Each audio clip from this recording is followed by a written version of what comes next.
Yo, I need your help. I asked the internet for bad ideas to feed into my AI Shark Tank episode generator that I built, and the response was overwhelming. I got nearly 1,000 responses, was only able to generate 70 of them, but have only been able to watch 17 of them on the live stream that you can check out, link in the description. But this video you're watching is about the remaining 50 episodes. I've compiled the remaining episodes into this video with timestamps. They're not labeled, there's too many, I don't have the time, and I have not been able to watch any of them yet, so there are plenty of surprises to go around. So that's where your help comes in. Please watch a couple of them, leave some comments below about the craziest moments, help me label the timestamps, and other than that, I hope you enjoy whatever the AI generated.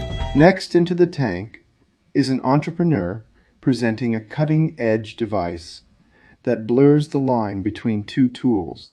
Good day, Sharks. I'm Tom Fargo, and over here is my versatile tool called Blade Blast. It's a 2-in-1 knife and gun. I'm here seeking $500,000 for 20% equity in Blade Blast. It's an efficient dual-purpose tool designed for self-defense and utility duties.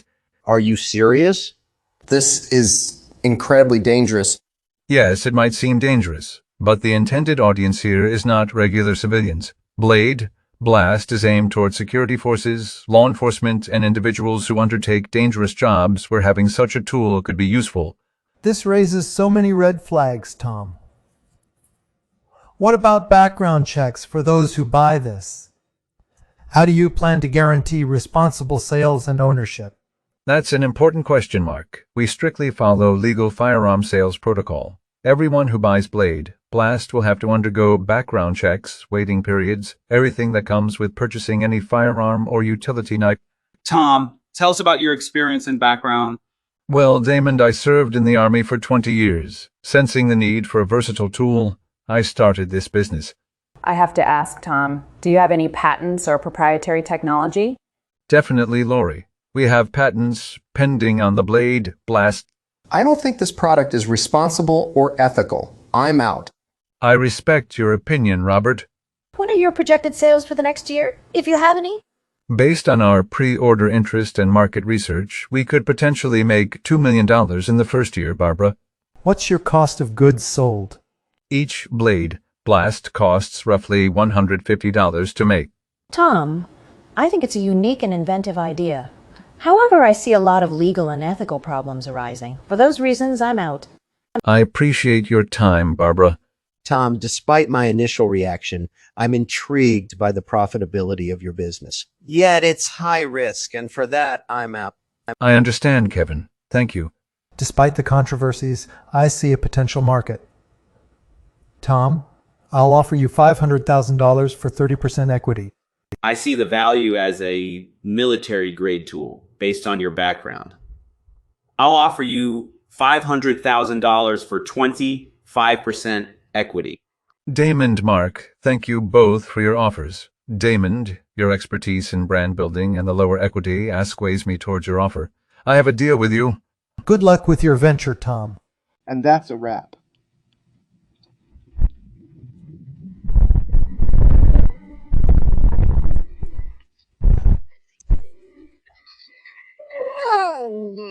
Next up, a break, fast-paced entrepreneur aiming to solve a common problem. Hello, Sharks. I'm Samantha Cook, the founder of All Day Pie. All Day Pie is a complete breakfast, lunch, and dinner pizza that gives busy people the nutrition they need in one sitting. My goal is to revolutionize the concept of fast food by making it nutritious, quick, and convenient. Today, I am asking for $300,000 for a 15% of stake in my company, Aldeity. Wow, that's quite an ambitious venture. Can you tell us more about the product?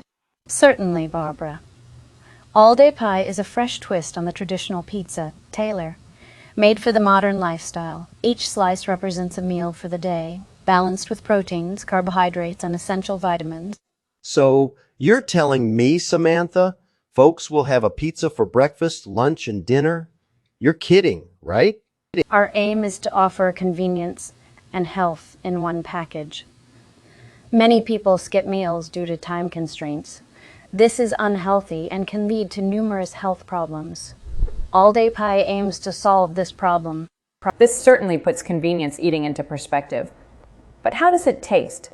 All Day Pie was designed with both health and taste in mind, Lori. We use fresh ingredients and our seasoning is top-notch.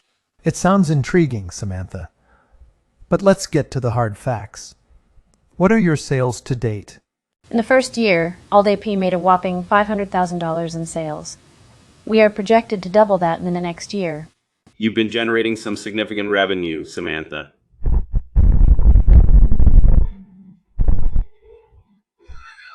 What? We have been able to maintain a 35 COGS, Damon. It's been a challenge, but our work with local farms and streamlined operations have been beneficial. Impressive, Samantha. What about your competitive landscape? Who else is operating in this space? We definitely have competitors, but our product stands strong due to its unique blend of taste, health, and convenience in one slice. Plus, our market research has shown there's enough demand to accommodate several players. Here comes the killer question, Samantha. What's your exit strategy? We believe a buyout from a larger food corporation could be a potential exit strategy, but we are also open to an eventual EPO. We're looking to create a brand that is synonymous with good, healthy. I love your enthusiasm and vision, Samantha. I believe in you and your brand. I am interested, but I know I can't win this deal alone. I have some leverage on QC that would be beneficial. However, I would like a partner. Here comes a plot twist. Lori, if you're interested, I can come on board to handle the fashion side. All Day Pie will need robust branding and merchandise. That sounds like a great plan, Damon. Samantha, how about $300,000 for a 20% stake? Lori and Damon, owners of 10% each. Thank you, Lori and Damon. I'm thrilled to have you both as partners. It's a deal. And with a double deal, Samantha and All Day Pie get ready to take the food industry by storm, promising a healthy and convenient revolution. Next into the tank is an entrepreneur looking to revolutionize the ride sharing industry. Good evening, Sharks. I'm Carly Connors from Autuber. We're developing an autonomous vehicle system designed specifically for Uber Ride shares. I'm here today asking for $500,000 for a 5% stake in Autuber. So, another self-driving technology pitch. What sets you apart, Carly? Well, Kevin, the unique aspect of Autuber is its integration specifically with Uber's platform. It is optimized for efficient routing, pickup, and drop-off. And How have the tests gone so far? we have conducted successful closed-track testing, and we are preparing for a pilot program in a small city. Are there any safety concerns? Self-driving cars have had their share of controversies. Our main priority is safety, Robert. Our system is designed to be incredibly cautious and conservative.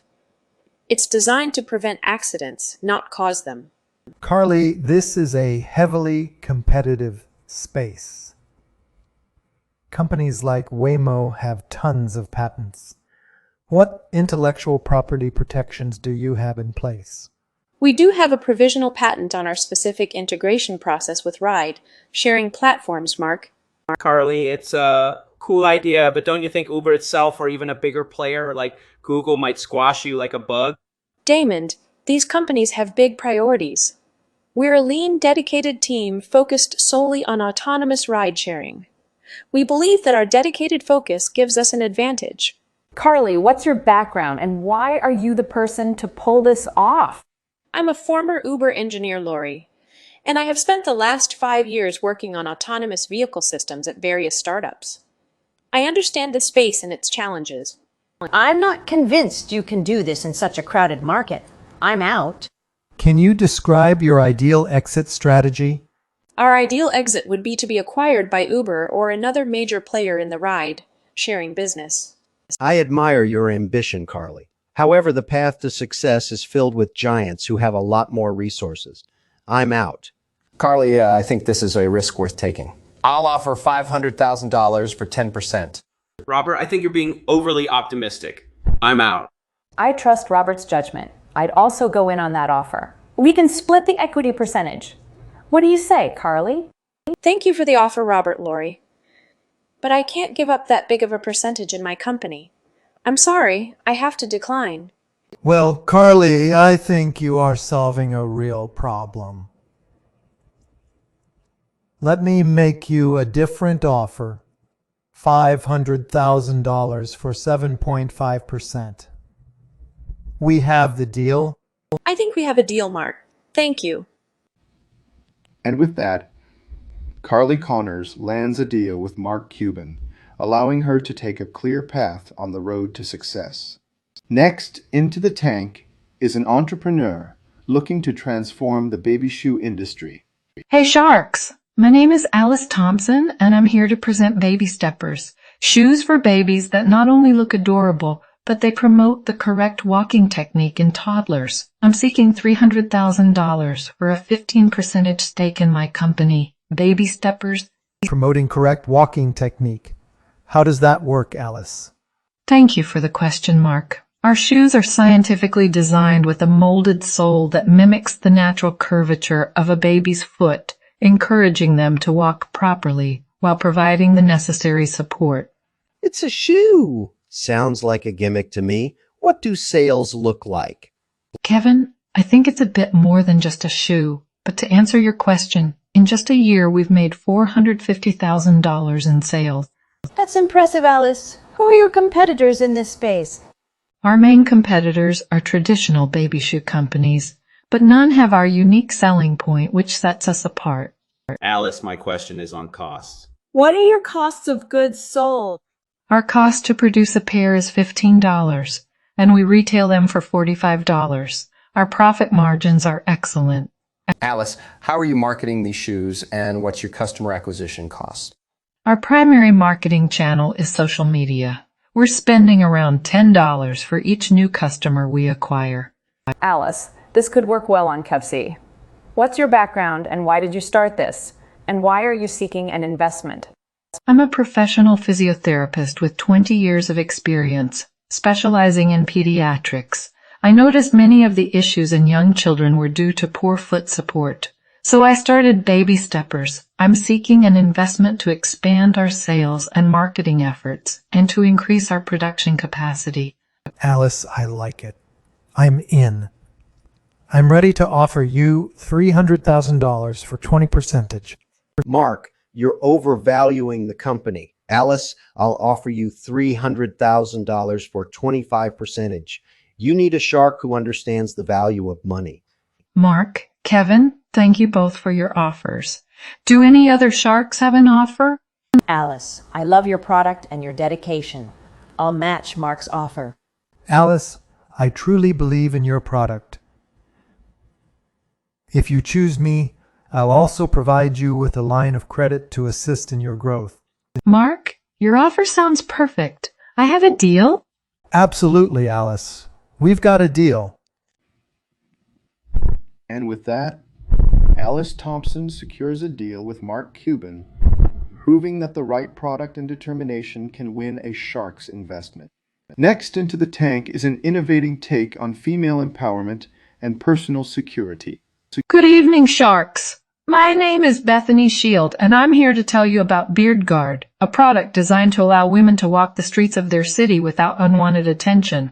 I'm asking for $150,000 for a 20% stake in my business. Wait, did you say a beard for women? That's right, Mark. Our beard guards are comfortable, stylish, and most importantly, deterrent of unsolicited advances. While it may seem humorous, the idea came from a real issue. Indeed, it's an interesting approach to a serious problem, but I am curious about its practicality. You're right, Lori. Not everyone will want to wear a beard, but when you wear Beard Guard, it's not just about blending in. It is a statement that we can take control of our personal security. Here's the thing, Bethany. I see a novelty item, not a long-term business. Women won't go around wearing beards forever. I see women wearing these at festivals or when traveling alone at night. It could be useful in those situations. Yes, exactly, Barbara. And for every Beard Guard sold, we are looking to donate a percentage of the profits to organizations helping victims of street harassment. So, Bethany, what are your sales to date? We've made around $250,000 in sales in the last year and have projected to double that in the next year. Impressive. What's your cost of production? The cost to make one beard is $12, and we sell it for $40. I like the way you think, and I see value in your market. I'm going to make you an offer. Wait, Mark, wait. I want to make an offer too. I'm listening, Sharks. I'll give you the $150,000 for 33%. And I'll give you $150,000 for 25%. Kevin, do you have experience in women empowerment products? No, but I smell money. And if there's something I can do is grow a business. Thank you both, but I still want to hear from the others. I think what you're doing is amazing, but I'm not sure if this has a long-term market. I'm out. I see the value. It's a great gimmick, and I wanted out initially too, but I've changed my mind. I'm going to make you an offer. I'll give you the $150,000, but only for 25%, just like Kevin. Bethany, you have created something unique, and I admire your creativity, but I just can't see how this can be more than a niche product. I'm out. I see the value in novelty items and love, that there's a good cause attached. I'm going to make you an offer. I'll give you the $150,000 for 28%. Barbara, I appreciate your offer, but Damon and Kevin, would you be willing to go in together? I'm good with that. Kevin? Done deal. I'm thrilled. Let's do this, gentlemen. And just like that, Bethany has gained not only one, but 2 sharks for her beard guard business, making her way out of the tank with a favorable deal. Next into the shark tank is an entrepreneur seeking support for her energy boosting solution. Hello, Sharks! I am Buzzing Betty, and I am here to present my business, Be Free Energy Capsules. Be Free is the all-natural answer to your energy problems. With potent extracts from honey, pollen, and propolis, we offer the energy boost of coffee without the caffeine. Today, I am seeking $500,000. That's quite a buzz. But why should I believe in the efficacy of your product? Great question, Damon. Our product is formulated from rich sources of natural energy. Honey has been known to improve physical performance for centuries. In fact, Olympians in ancient Greece used to consume honey for its energy benefits. Throwing historical facts won't justify your valuation, Betty. Why are you valued at over $3 million? I have pending patents on the extraction and integration techniques of my product. This gives us a cutting edge in the market and differentiates us from competitors. As for the valuation, we extrapolated from our pre-orders and interest shown by retailers. Enough of the buzzwords. What are your sales to date? We are gearing up for a launch in the next 6 months, Kevin, though we have received quite a few pre-orders. Betty, this could potentially be disastrous. Honey, pollen, and propolis are notorious for causing allergies in some people. How have you mitigated the risk? Great question, Robert. We have ensured that our product bears a clear warning about the allergen content.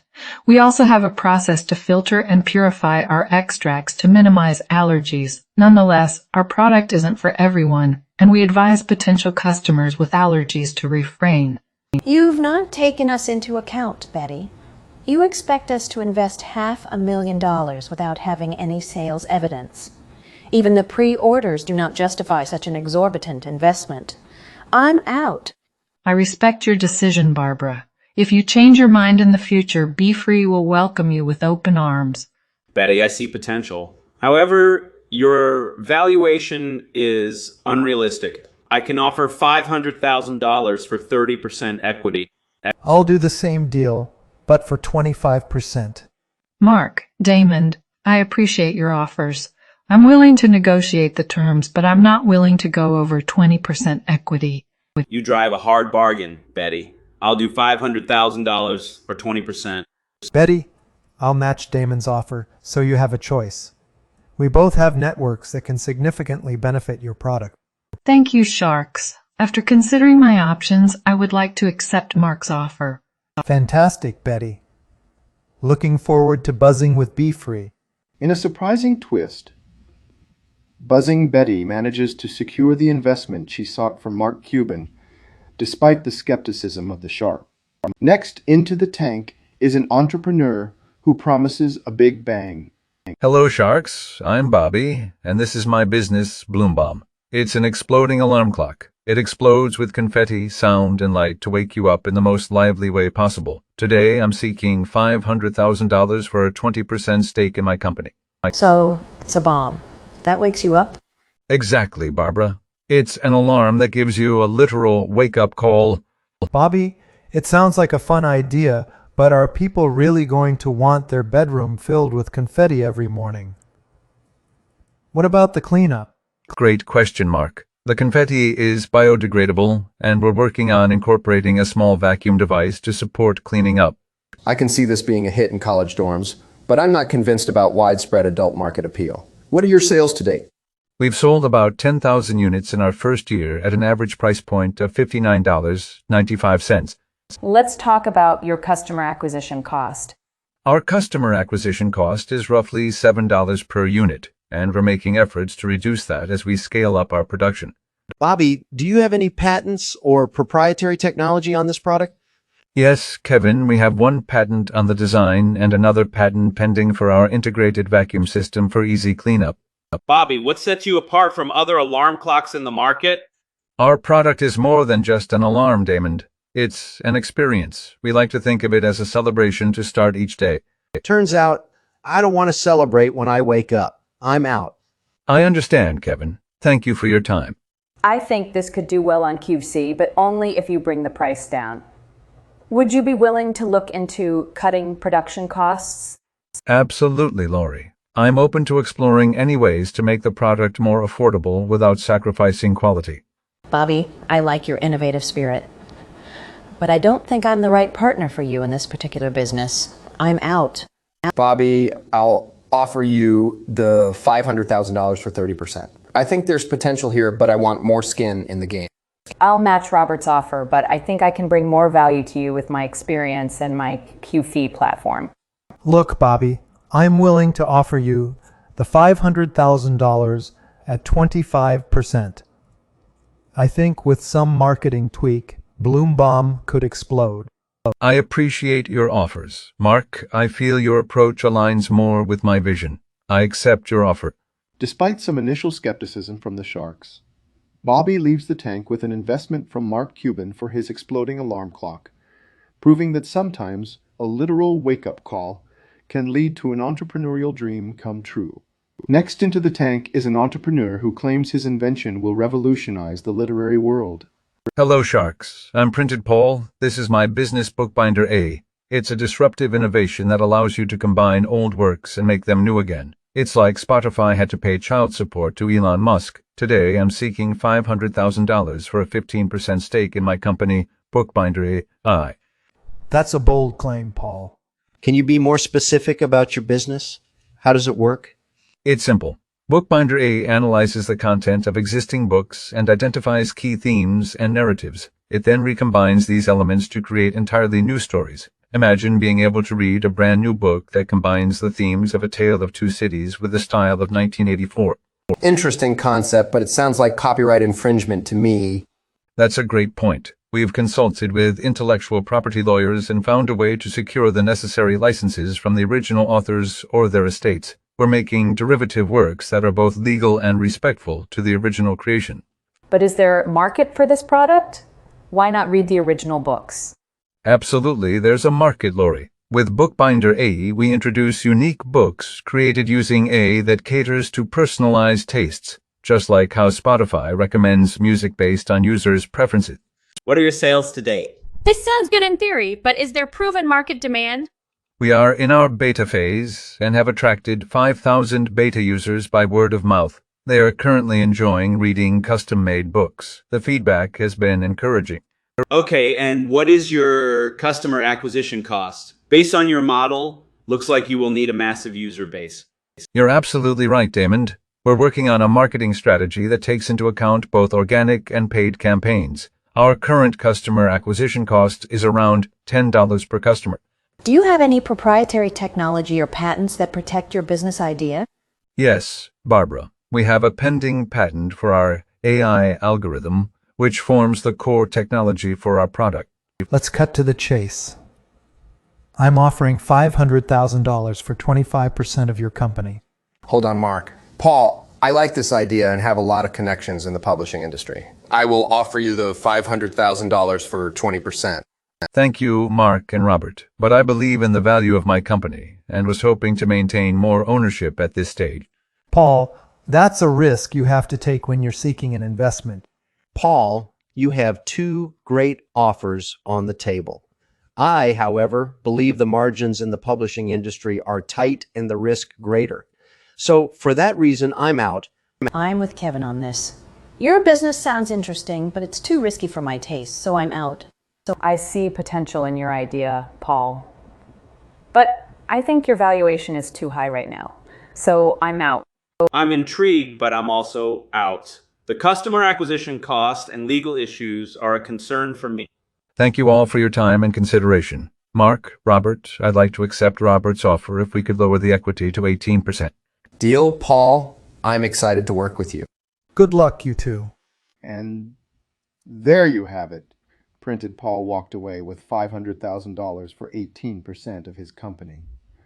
Bookbinder A. Will this partnership flourish and create the new wave of literary works?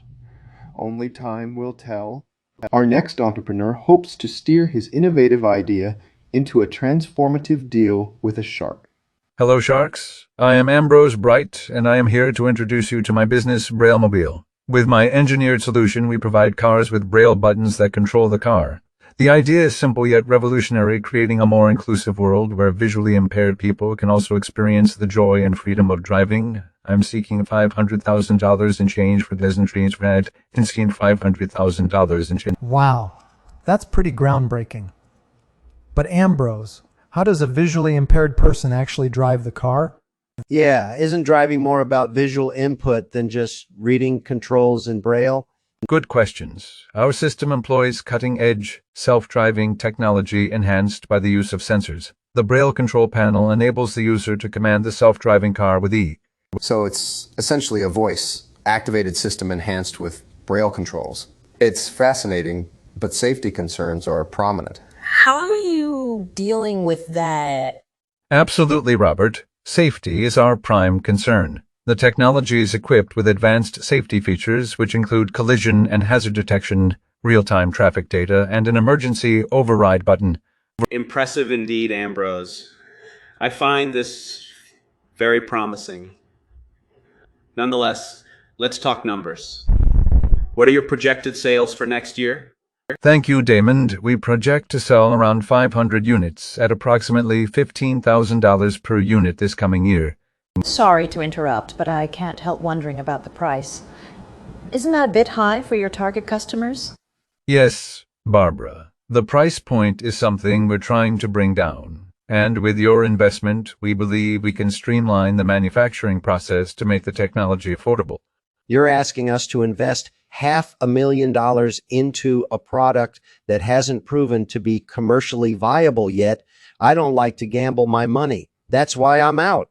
I respect your decision, Kevin, but I want to emphasize that Braillemobile is more than just a product. It's a mission to make accessibility and independence possible for visually impaired individuals. And that's precisely why I like it. It's disruptive, innovative, and inclusive. I'm in and ready to offer $500,000 for a 25% stake. Wait. Damon, let's join forces.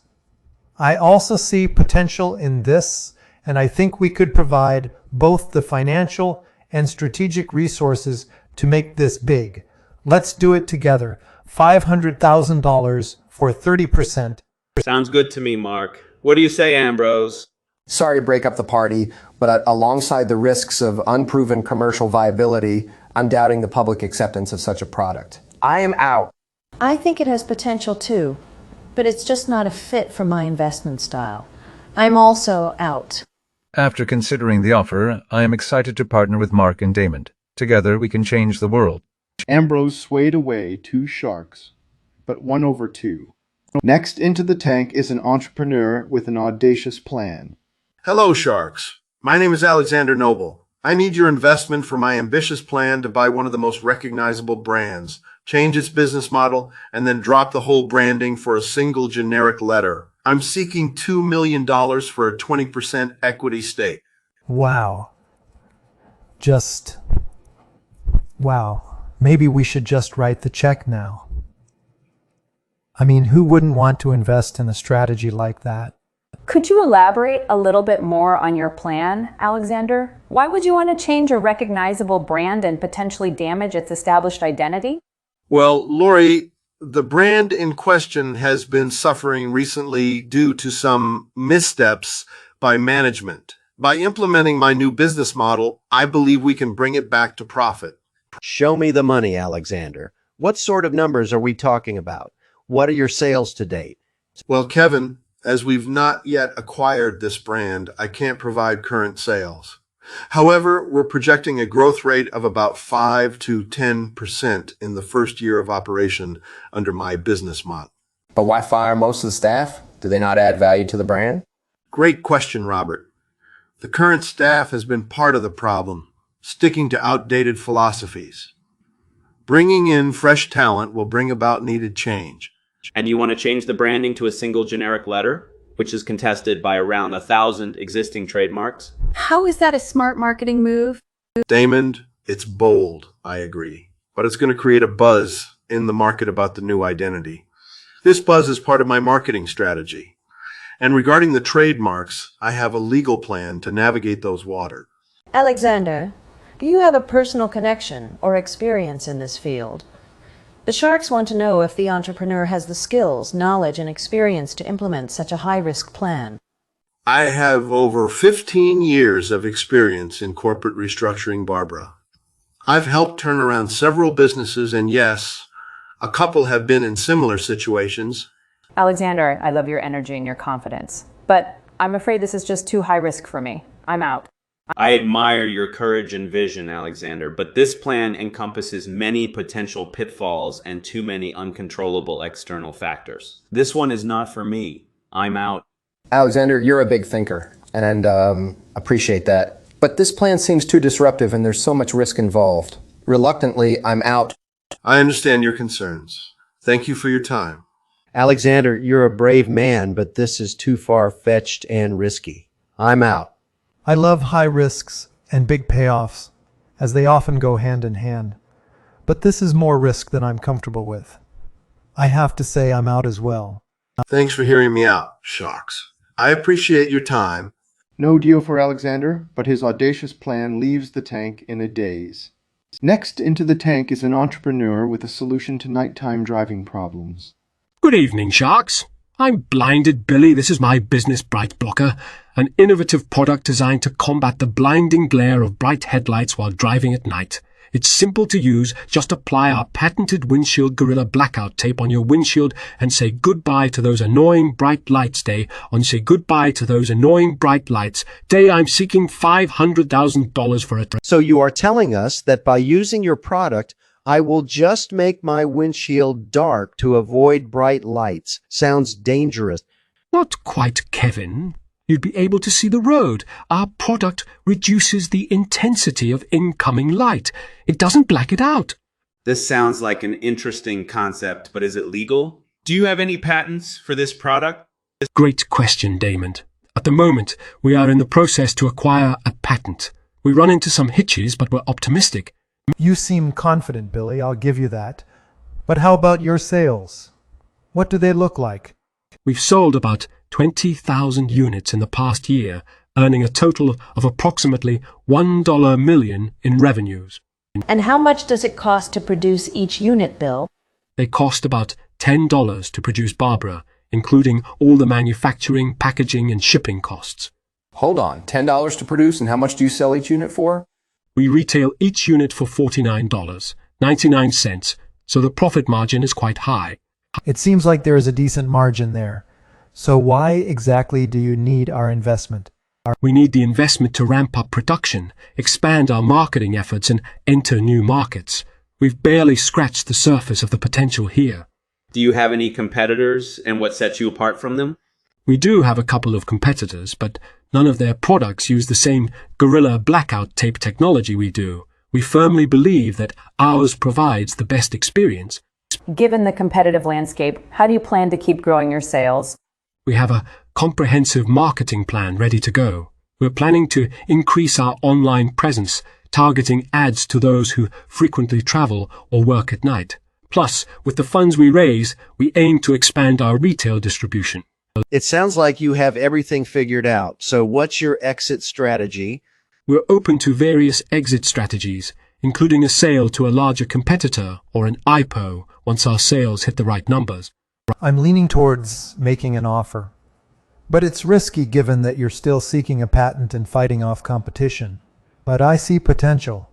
My offer is $500,000 for 30% equity. I think you're underselling yourself, Mark. Bill, I'll offer you the $500,000, but for 20% equity. Thank you both for the offers. It's a tough choice. I think I'll go with the least equity. Damon, let's make it happen. Congratulations, Bill. I'm excited about making these roads safer together. And just like that, Blinded Bill lights up a deal with Damon, leaving the tank with an investment to brighten his business's future. Up next, an entrepreneur with a unique twist on promise keeping. Hello, Sharks. My name is Simon Marks, and I am here to introduce my business, Cash Oath, an app that charges you money every time you break a promise or commitment. Consider it the 21st century version of a blood pact. Today, I'm seeking $500,000 for a 15% stake in my company. Wow, that's something. But wouldn't people just avoid using the app so they don't have to pay? That's a valid concern, Mark. However, our target market are those who struggle with procrastination and are seeking solutions to keep their promises. I like it. It's like a financial punishment for being flaky. I'm a bit skeptical, Simon. How do you keep track of these promises? Lori, we designed Cash Oath to be user-intensive. The user inputs their promises and penalties for not fulfilling them. And if they don't input the penalty truthfully, honesty is essential for the app to work, Robert. The app solely relies on self-reporting. And what's your revenue model, Simon? Our revenue comes from two sources: a percentage of the promise penalty and subscription fees for advanced features. So basically, you're making money from people failing to keep their promises. That's pretty dark, Simon. It might seem that way, Damon, but it's all about perspective. We are actually helping people become better versions of themselves by ensuring they meet their commitments. Okay, let's talk numbers. What are your sales and projected sales for the next year? We have around 50,000 monthly users and generated $1 million this year. If things continue as they are, we project $3.05 million in revenue next year. This is the most twisted but oddly compelling investment opportunity I've heard in a while. I'll bite. I'll offer you $500,000 for a 25% stake.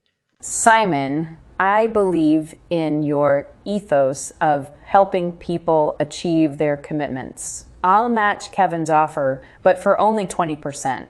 I appreciate the offers. Lori, I'd like to counteroffer $500,000 for a 17% stake. Why don't you make it even better? I'll take 17%, but I'll also provide you access to my tech team to improve the app. No deal for me, Simon. The concept is too punitive for my taste. I'm out. I'm with Damon. While your figures look good, I can't get myself to be a part of a business that profits off people's failures. I'm out.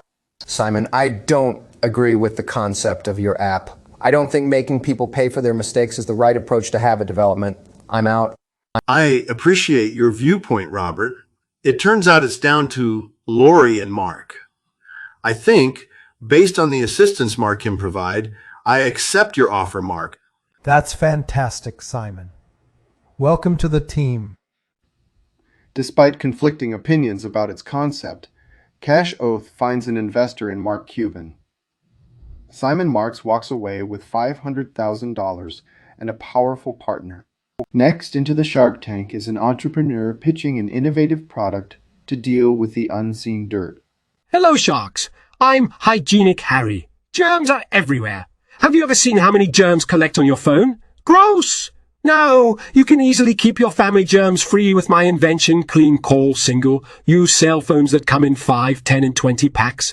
We're in talks with big retailers like Cummins seeking $300,000 investment against 10%. Against 10%, against. Single-use cell phones. Harry, you must be joking. Easy there, Kevin. Let's hear more. Agreed.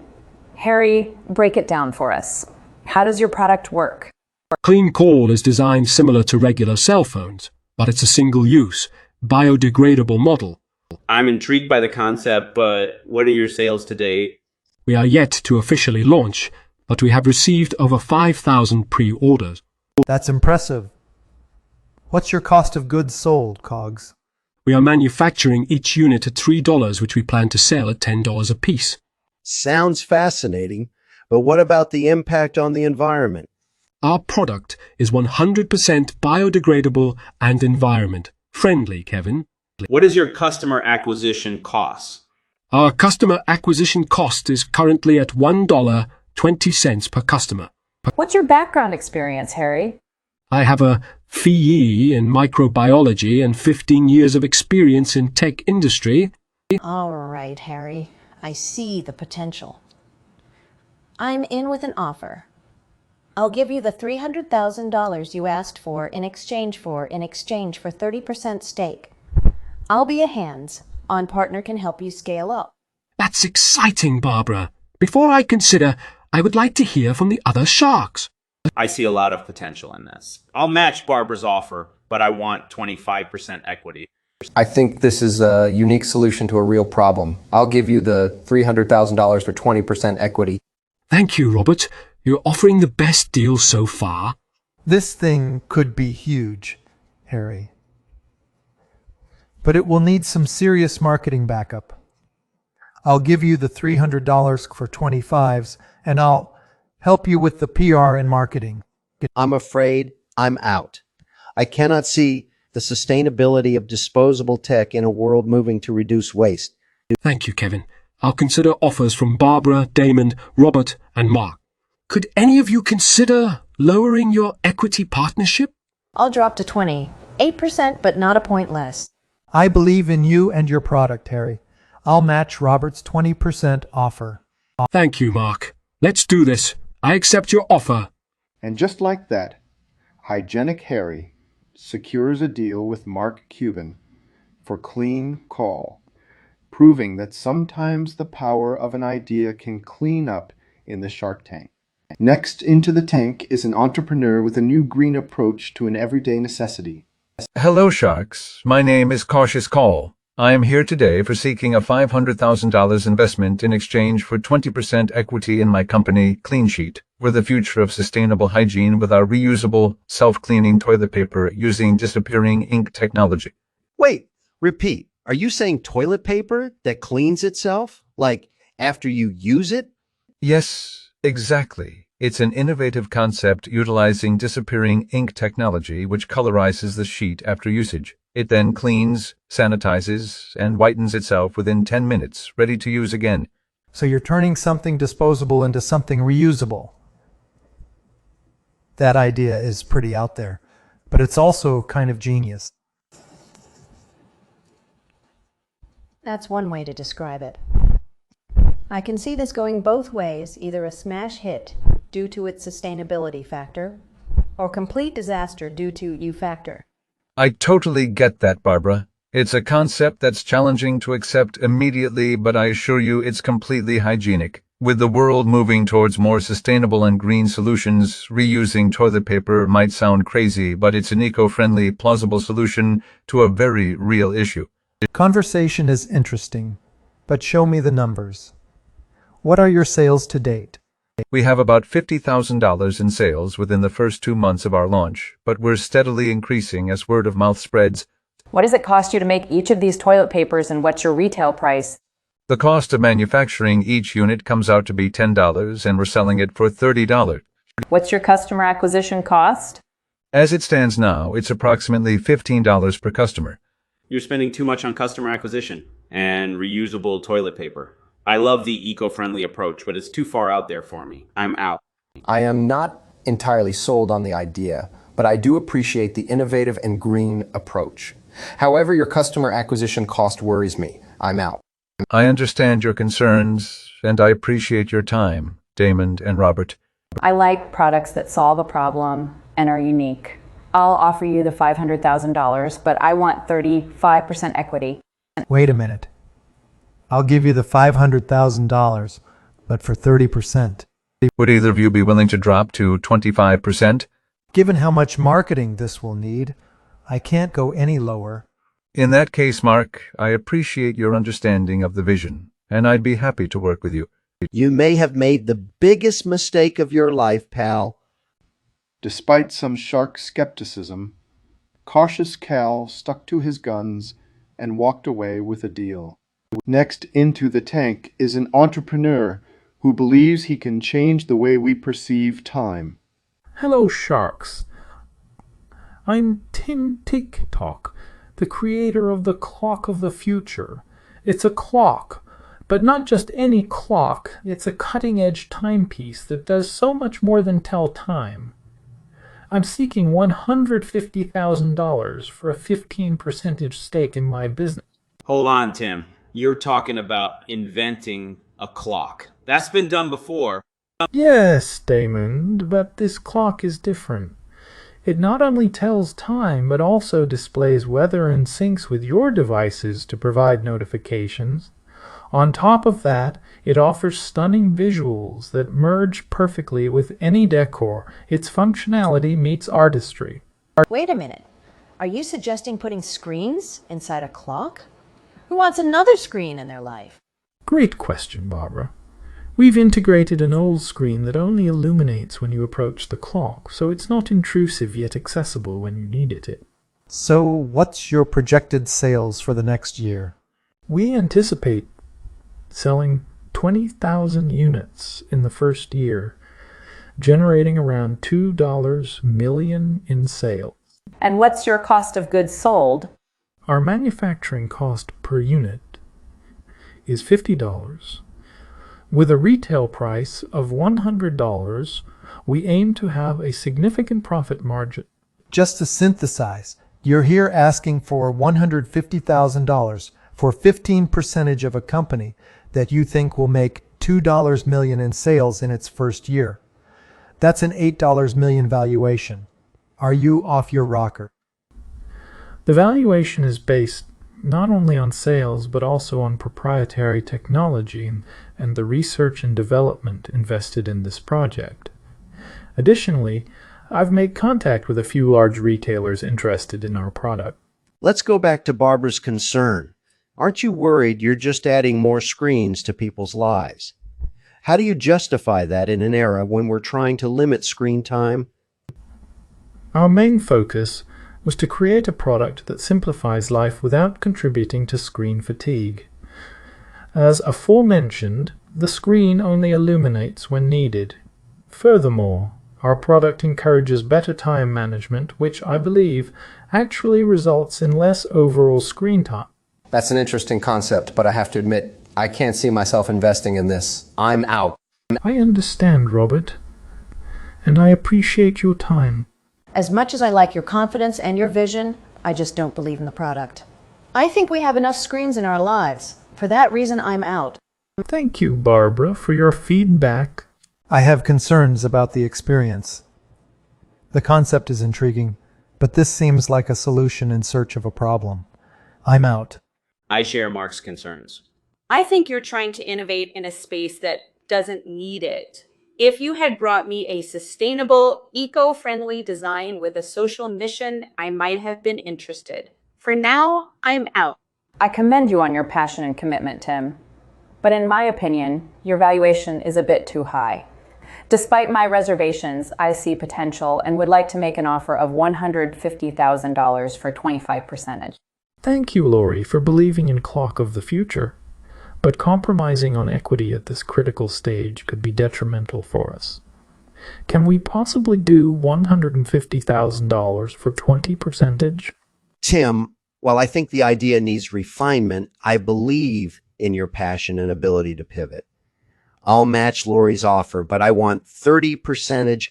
Thank you, Kevin. and Lori for your offers. After considering, I've decided to go with Lori. I think her expertise in product development and retail can really help us scale. Wow, what an intense back and forth. But with Lori Grainer on his side, Tim Tick, talk and his clock of the future might just be ticking in a home near you soon. Next into the Shark Tank is an entrepreneur looking to redefine online shopping.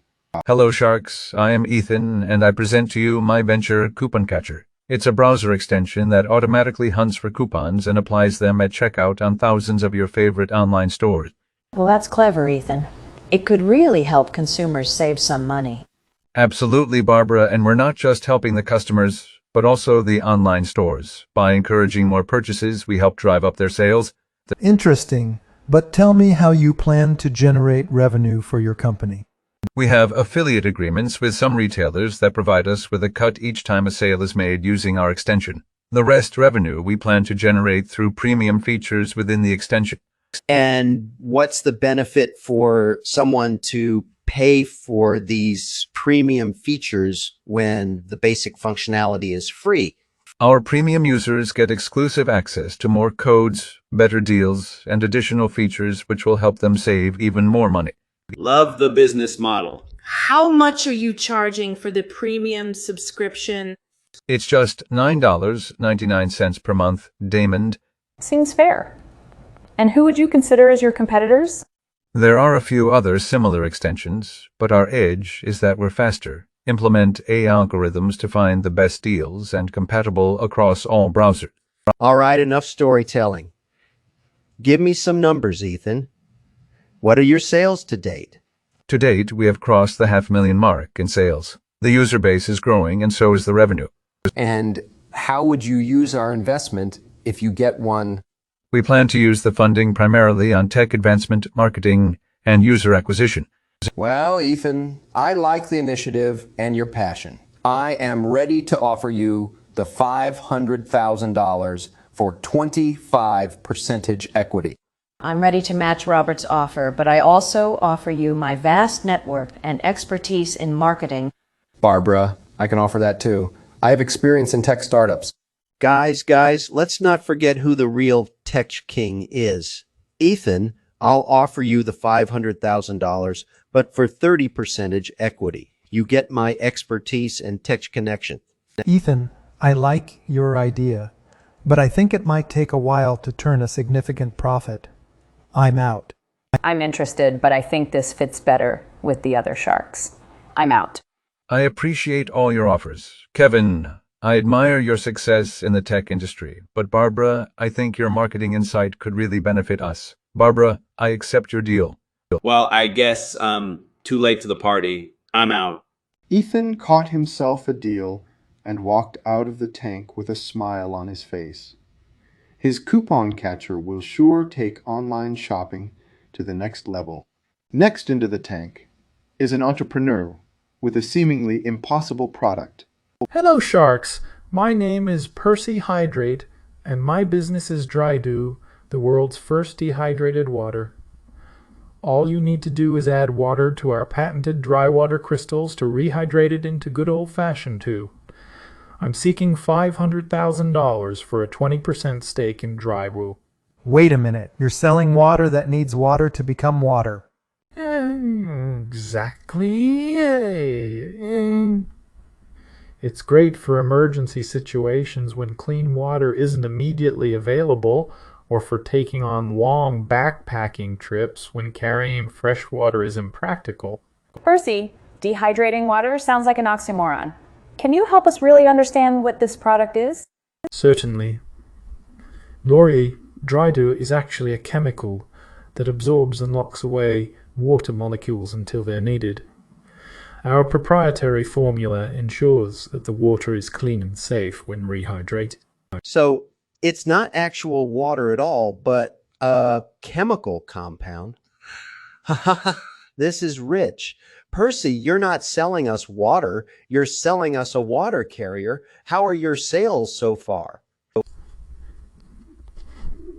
In the first 3 months since launch, we've done about $200,000 in sales. That's impressive. And what's your cost per unit? It costs us approximately $2 to produce a pack that can rehydrate into a gallon of water, and we sell it at $10. Your margin is good, but what about your scalability?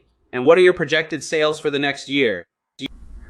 We are working with manufacturers to reduce our production cost as volume increases, and with current growth rate, I project that we will make $2 million in sales next year. And what sets your product apart from plain old bottled water? Bottled water is heavy to transport, especially in large quantities. Dry Dew is lightweight and compact, making it much easier to carry for longer distances or store for emergencies. This seems more like a novelty than a necessity right now, Percy. Do people really want to pay for water? They have to rehydrate themselves? Our customer feedback suggests that yes, they do.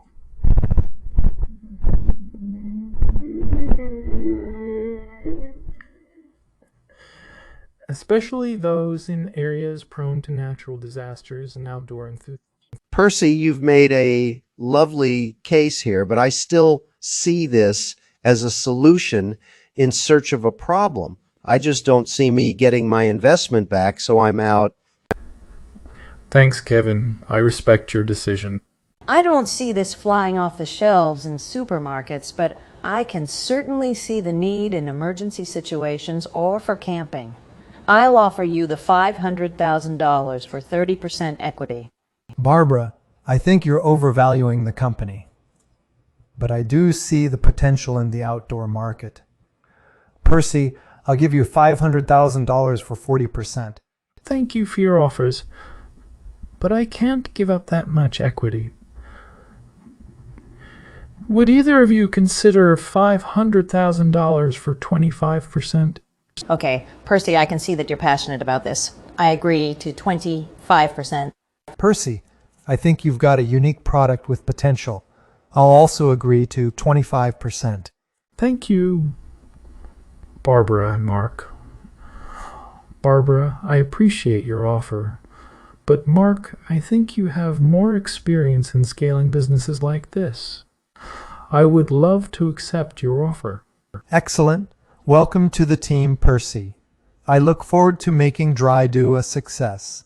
Even with some initial skepticism, Percy managed to secure a deal with Mark Cuban for his unlikely product, proving once again, any idea has potential. Next into the tank is an entrepreneur with an idea that might ruffle some feathers.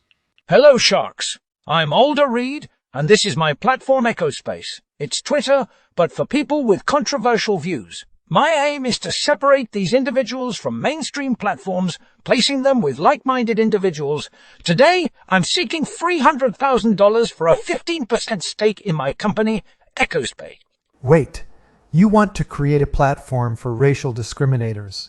Are you serious? You're misunderstanding, Mark. The goal isn't to encourage such behavior. It's to create a digital space where these ideologies can be voiced and challenged in a moderated civil environment. And how you plan on doing that, Alder? Ensuring it doesn't become a breeding ground for hate speech?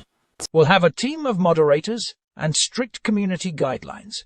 The focus is dialogue, not propaganda. We're aiming to educate and challenge, not endorse. This sounds like a legal nightmare. We are prepared to work closely with legal advisors to ensure we're within bounds. Our main goal is conversation, not controversy. So what are your projected sales for the next year? We're looking at an estimated 150,000 users within the first year, given the current climate. That's all good, but here's the thing. While your intention might be good, it's hard to control how a platform like this would be used. You can't really ensure it's going to educate and not harm. I'm out. I agree with Damon. This has potential to do more bad than good, and that is enough reason for me. I'm out. Alder, I think your intentions might be good, but this is a risky proposition. I don't think I can invest in such volatile territory. I admire your guts, Alder. But I agree with my fellow sharks. This is a hot potato of a business. I don't want any part of it. I'm out.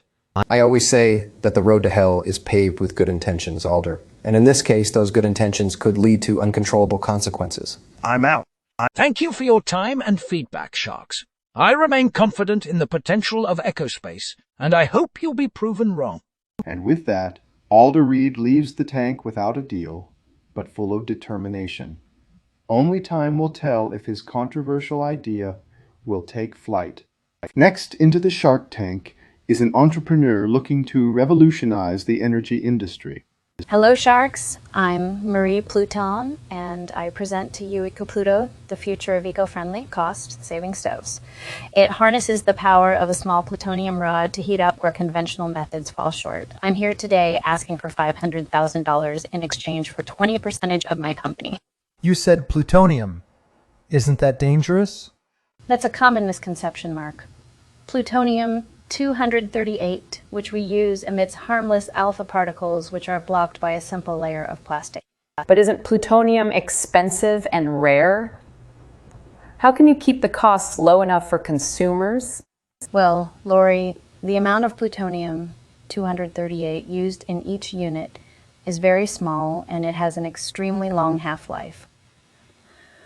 One stove can theoretically last for well over 100 years. Let's cut to the chase. How much does one of these stoves cost to produce? Production costs for each stove are about $1,000, but with bulk manufacturing, it can be reduced. And how much are you planning to sell these stoves for? Our retail price is $3,000. It's a premium product, but with a stove life of more than 100 years, it is an investment. What's your sales projection for the next year? We are projecting sales of $10 million for the next year. The interest and demand for our product has been incredibly high. But what about safety regulations? We are working closely with various environmental and safety regulatory bodies. All our prototypes have successfully passed numerous safety tests. This all sounds good, but without an established market, I'm out. Kevin, I think you're wrong. Marie, I see a lot of potential in your product. It'll pave a whole new path in the energy sector. I'm in. I agree with Robert. This is an innovative product, and I want to be a part of it. But Marie, you need to bring down your manufacturing costs. I'll make an offer $500,000 for 30%. Lori, Robert, we can do better here as a group. Let's pool our resources. Marie, I'd want a larger stake if we're all in. What if we do the $500, but for 5%? I agree with Mark, Lori, Robert. I think together we can take this product to a whole new level. I'm in. Sharks, thank you for recognizing the potential in the EcoPluto. I came in today asking for 20%, and I think that is already a fair deal. However, I understand the value you all bring in. I can't go to 35%, but I can do 30%, but I can do 30%. Deal. You've got all 4 sharks on board. We'll do great things together. Marie walks away with not just 1, but 4 sharks on board.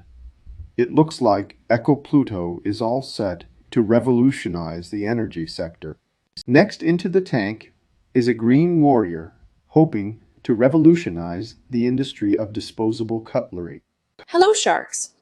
I'm Sarah Green, and this is my business, EcoStraw, the answer the world has been waiting for to tackle the pressing issue of plastic straws. I'm here to seek an investment of $100,000 for a 10% stake in EcoStraw. Wait, another eco-friendly straw pitch? Not just any eco-friendly straw, Mark. Our patented straw is made of seaweed, completely compostable, and doesn't go soggy like paper alternatives. They even add a little sea salt flavor to your beverage. That's interesting, Sarah. What are your sales like? We've sold over 150,000 units in the past 6 months. As fascinating as it sounds, people hate when their drinks taste salty. Ever heard of the Dead Sea? I'm out. I'm not a fan of Flavor Edition. I'm also out. I appreciate your time, Barbara and Damon. But let me be clear, the sea salt flavor is subtle. It doesn't overpower the taste of the drink. I like the twist on a commonplace product. What's your cost, Sarah? Our cost of goods sold is around 5 cents per straw, and we retail at 20 cents each. Not bad. What's your projected sales for next year? Based on our growth and current orders, we're looking at about 800,000 units. I love the eco-friendly factor, but I'm not convinced the market will accept the flavor twist. I'm out. I like it, but at your valuation, I would need way more than a 10% stake. I'll offer $100,000 for 30%. Mark, that's quite a jump from my proposed valuation. How about $100,000 for 20%? I've kept quiet this entire time, but I simply can't pass up a good negotiation. I'll do $100,000 for 25%. I will bite the bullet and agree to 25%.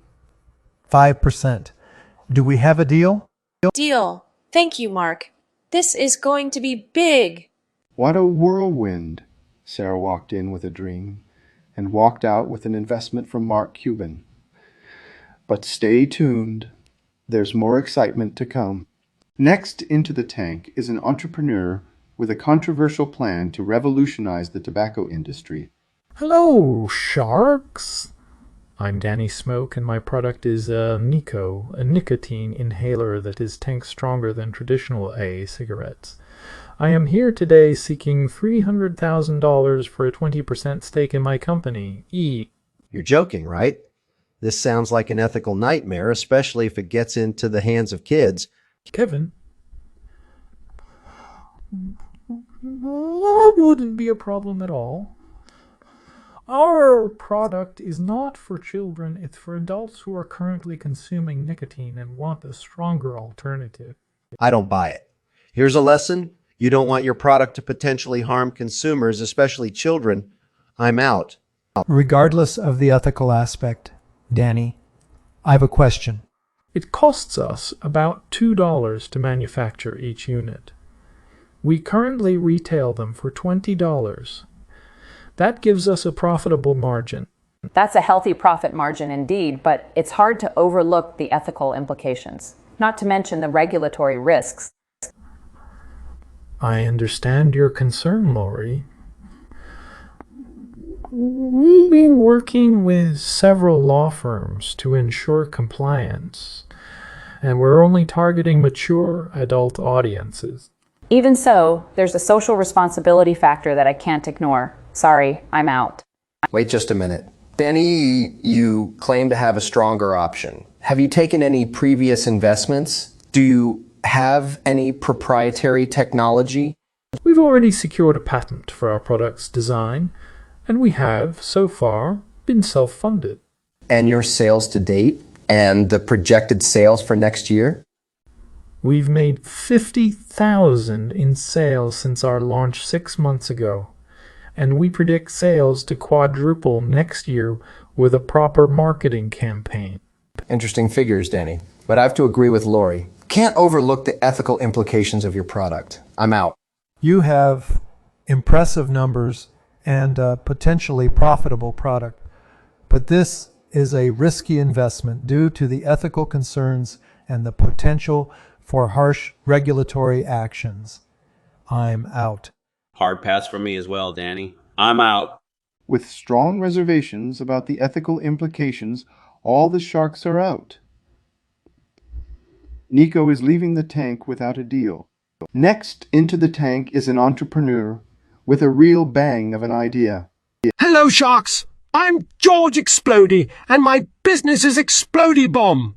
It is a riveting addition to the entertainment sector. My product still explodes, but it does so more beautifully, safely, and with an array of vibrant colors. Today, I'm seeking $500,000 for a 20% stake in my company, Exploy Bomb. Did you say bomb? Shouldn't we be worried about safety here? Great question, Kevin. Our explosions are carefully engineered to be safe yet spectacular. They're perfect for movie sequences, theme park attractions, or even extravagant parties. What does your sales to date look like? That's still a work in progress, Mark. While we have run successful pilots with movie production studios and event planning companies, we are still in the pre-production stage.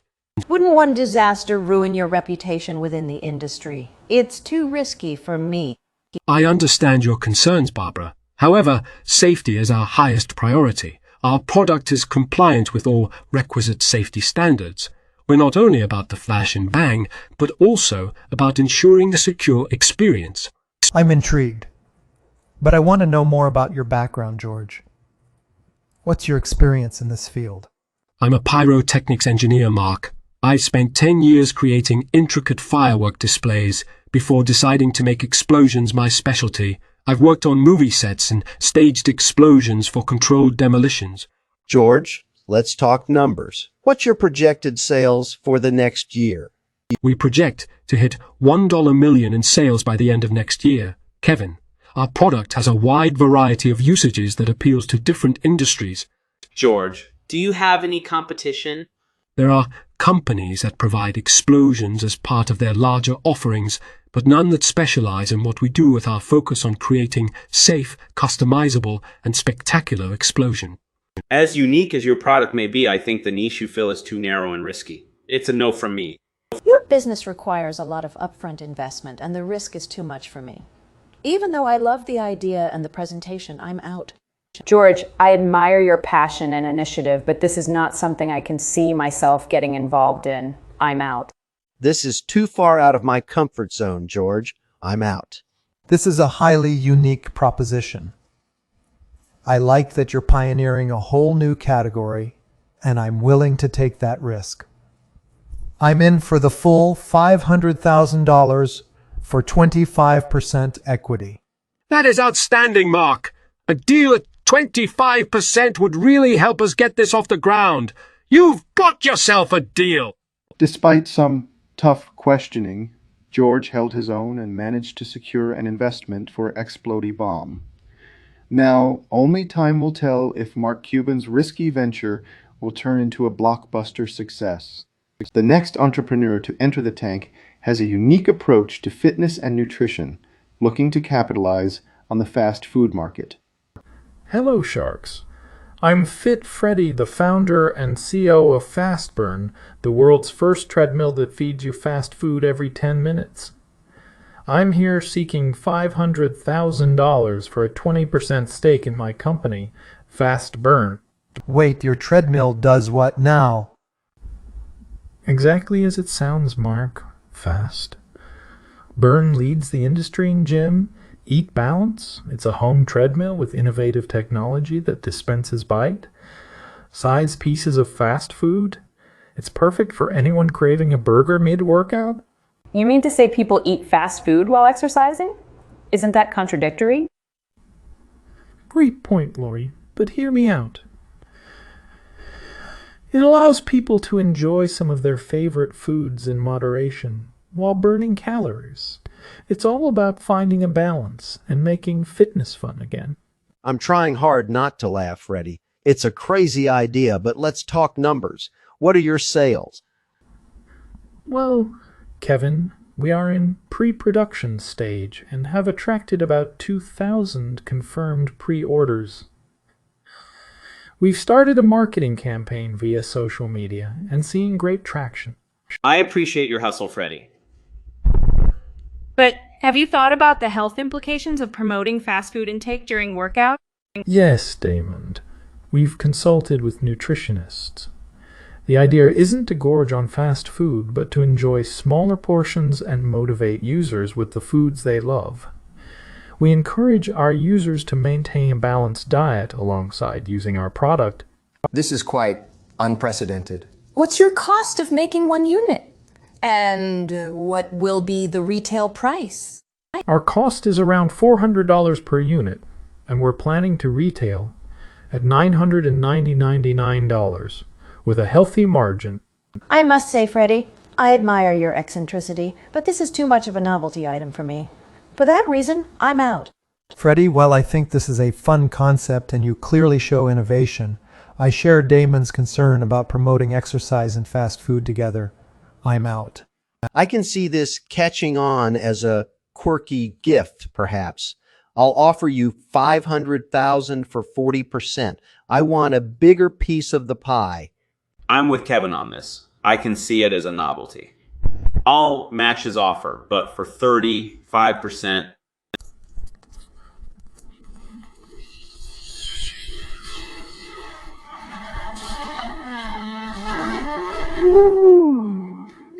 Freddie, I like your passion, but I can't see the long-term viability of fast burn, so for that reason, I'm out.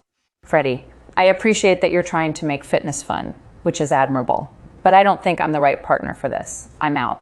Damon, would you consider coming down to 30%? 32.5, Freddie, and you've got a deal. Remember, we can leverage my connections in the sportswear industry. Damon, you've got a deal.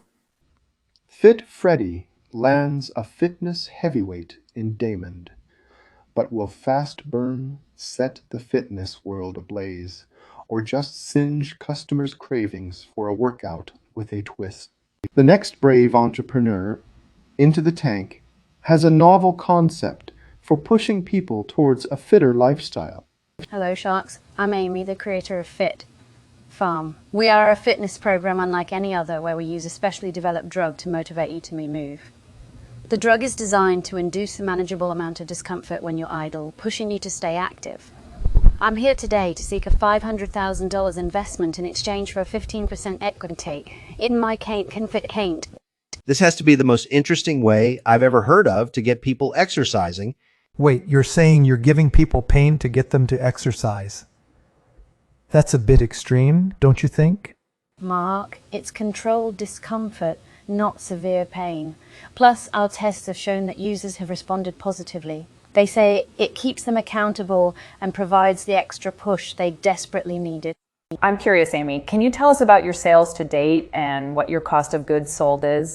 We've sold 5,000 subscriptions to our fitness program so far, and each unit has a cost of $40 to produce, but we sell each for $100. With a subscription model like that, what's your customer acquisition cost and your projected sales for next year?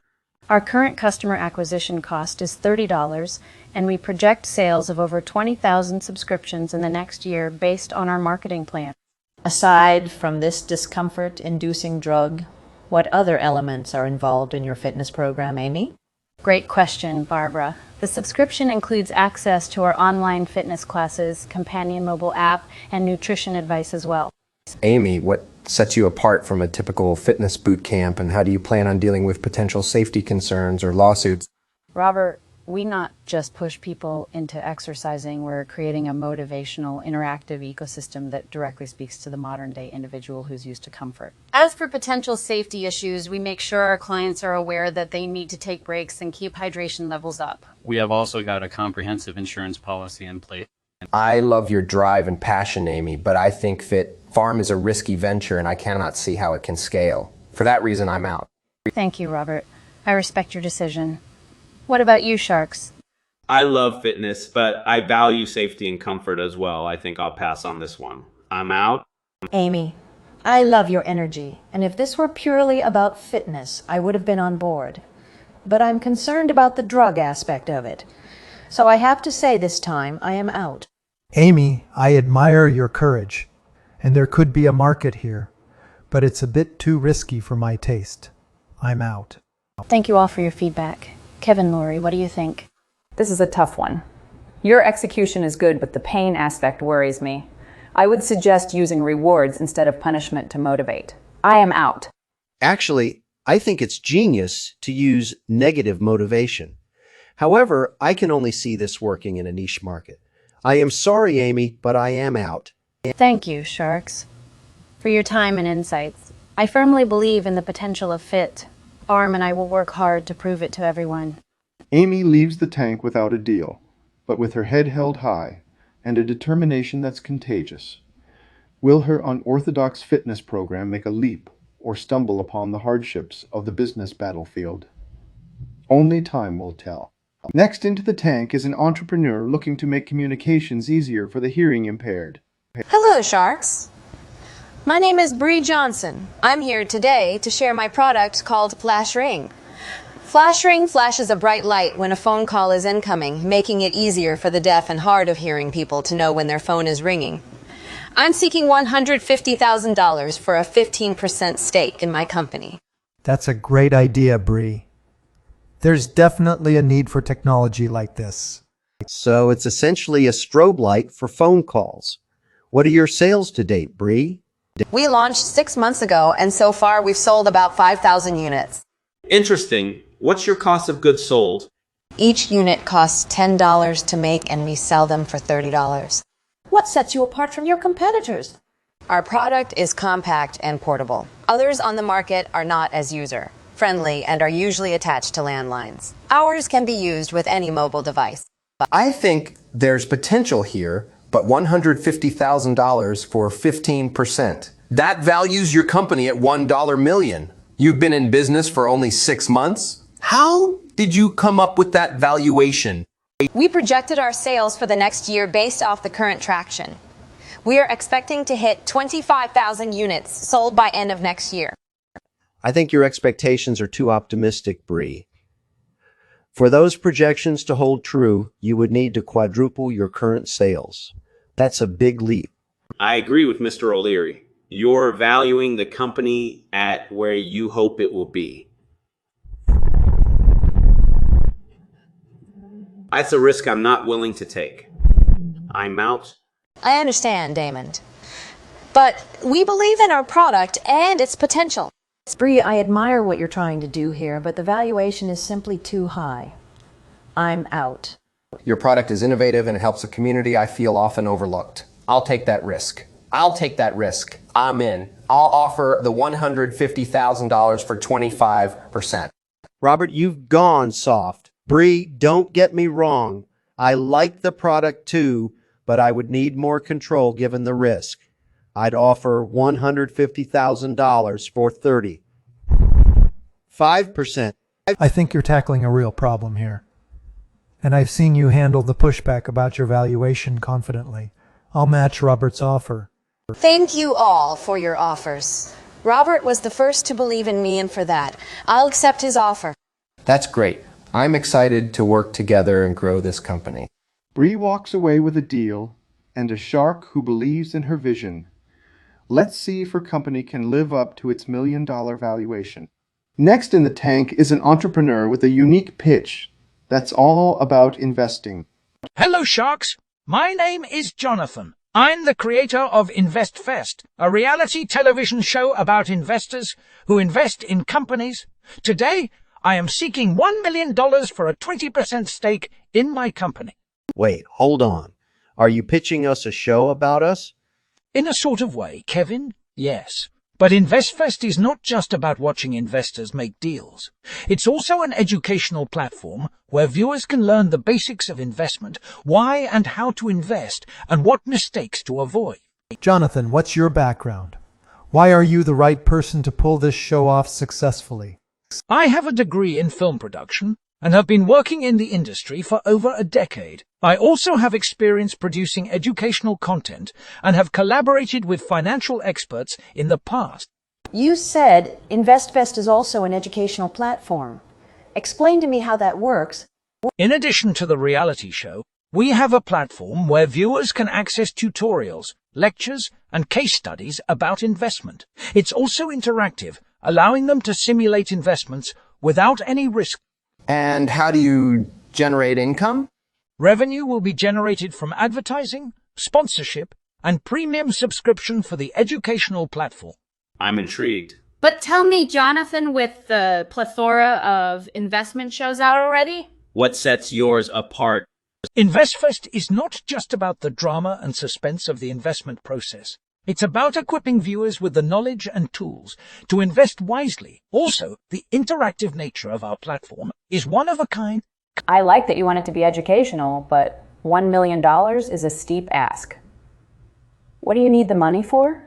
The money will be used to produce the show, secure notable investors for the episodes, and publicize the show to reach our target audience. Jonathan, I respect what you're trying to do. Educate the masses about investment. It's a noble cause. But TV is a risky business, and I'm a cold, hard cash kind of guy. I'm out. Thank you for your consideration, Kevin. Jonathan, you clearly have the credentials to pull this off. But the television industry is cutthroat. I'm going to need to see more traction before I feel comfortable investing $1 million. I am out. I understand, Mark. Thank you. I love your educational approach, and that you're focusing on teaching people how to invest wisely. I'm in, but I want a 30% stake for the requested amount. Laurie, I appreciate your offer. However, giving up 30% is too much at this stage. Could we settle on 25%? Deal. Let's make it happen. It seems like Jonathan's dedication towards financial education has paid off, earning him a deal with Laurie. Next into the tank is an entrepreneur with an innovative idea that could redefine our daily life. Hello, Sharks. I'm Natalie Ray, the brain behind LifeMate app. It's a groundbreaking app that encourages users to balance work, fitness, and social life efficiently. It's like having a life mentor in your pocket. The twist is some essential features needed for living seamlessly are in-app purchases. Today, I'm seeking $500,000 for a 5% stake in my company, LifeMate. So, Natalie, essentially, you've created an app that replicates our everyday life but with microtransactions? That sounds intriguing, but also a bit dystopian, don't you think? Not at all, Kevin. There's a wealth of unnecessary information all around us. My app channels the essential information and individual needs to live stress-free life. Additionally, the app promotes an optimal work-life balance. Interesting. Could you explain the in-app purchases you mentioned, Natalie? Absolutely, Barbara. Some features such as personalized fitness routines, meal plans, productivity schedules, and sleep trackers are available as in-app purchases. We also have partnerships with other services that are integrated within the app as in-add-on purchases. Natalie, what's your background in this field? Are you experienced in application development? Great question, Damon. I'm a software developer and health enthusiast with over a decade of experience in building health-related applications. That's impressive, Natalie. Who are your competitors in this field and what sets your app apart? There are a plethora of health and wellness apps. However, LifeMate app is the first to make everything you need for a comprehensive lifestyle in one place. I would say our app's real competitors now are life coaches, as we're offering similar insights and goals without the high price tag. And what do your sales look like, Natalie? Kevin, we just launched 6 months ago, but we've already secured 50,000 users, and we've accomplished $70,000 total revenue from in-app purchases. Those numbers are honestly pretty good for a 6-month-old app. But what's your plan to keep the business from becoming stagnant? We are constantly listening to our customers, evolving with technological advancements and incorporating valuable feedback. Considering the scaling up, that's where you Sharks come in. With your experience and resources, we can take LifeMate app to global markets. I like the idea and your drive, but I see a potential issues with your model and the privacy concerns it can raise. I'm out. I understand your concern, Mark, but we take data security and privacy very seriously. We have top-notch security measures in place. I admire your enthusiasm, Natalie, but I think the app market is already flooded with similar and free offerings. For that reason, I'm out. Thanks, Barbara. I respect your decision, but certainly believe there is room for us to succeed. Natalie, I see the potential of expansion, and you have promising numbers. I'm willing to offer the $500,000, but for a 25% stake. Your valuation is way off.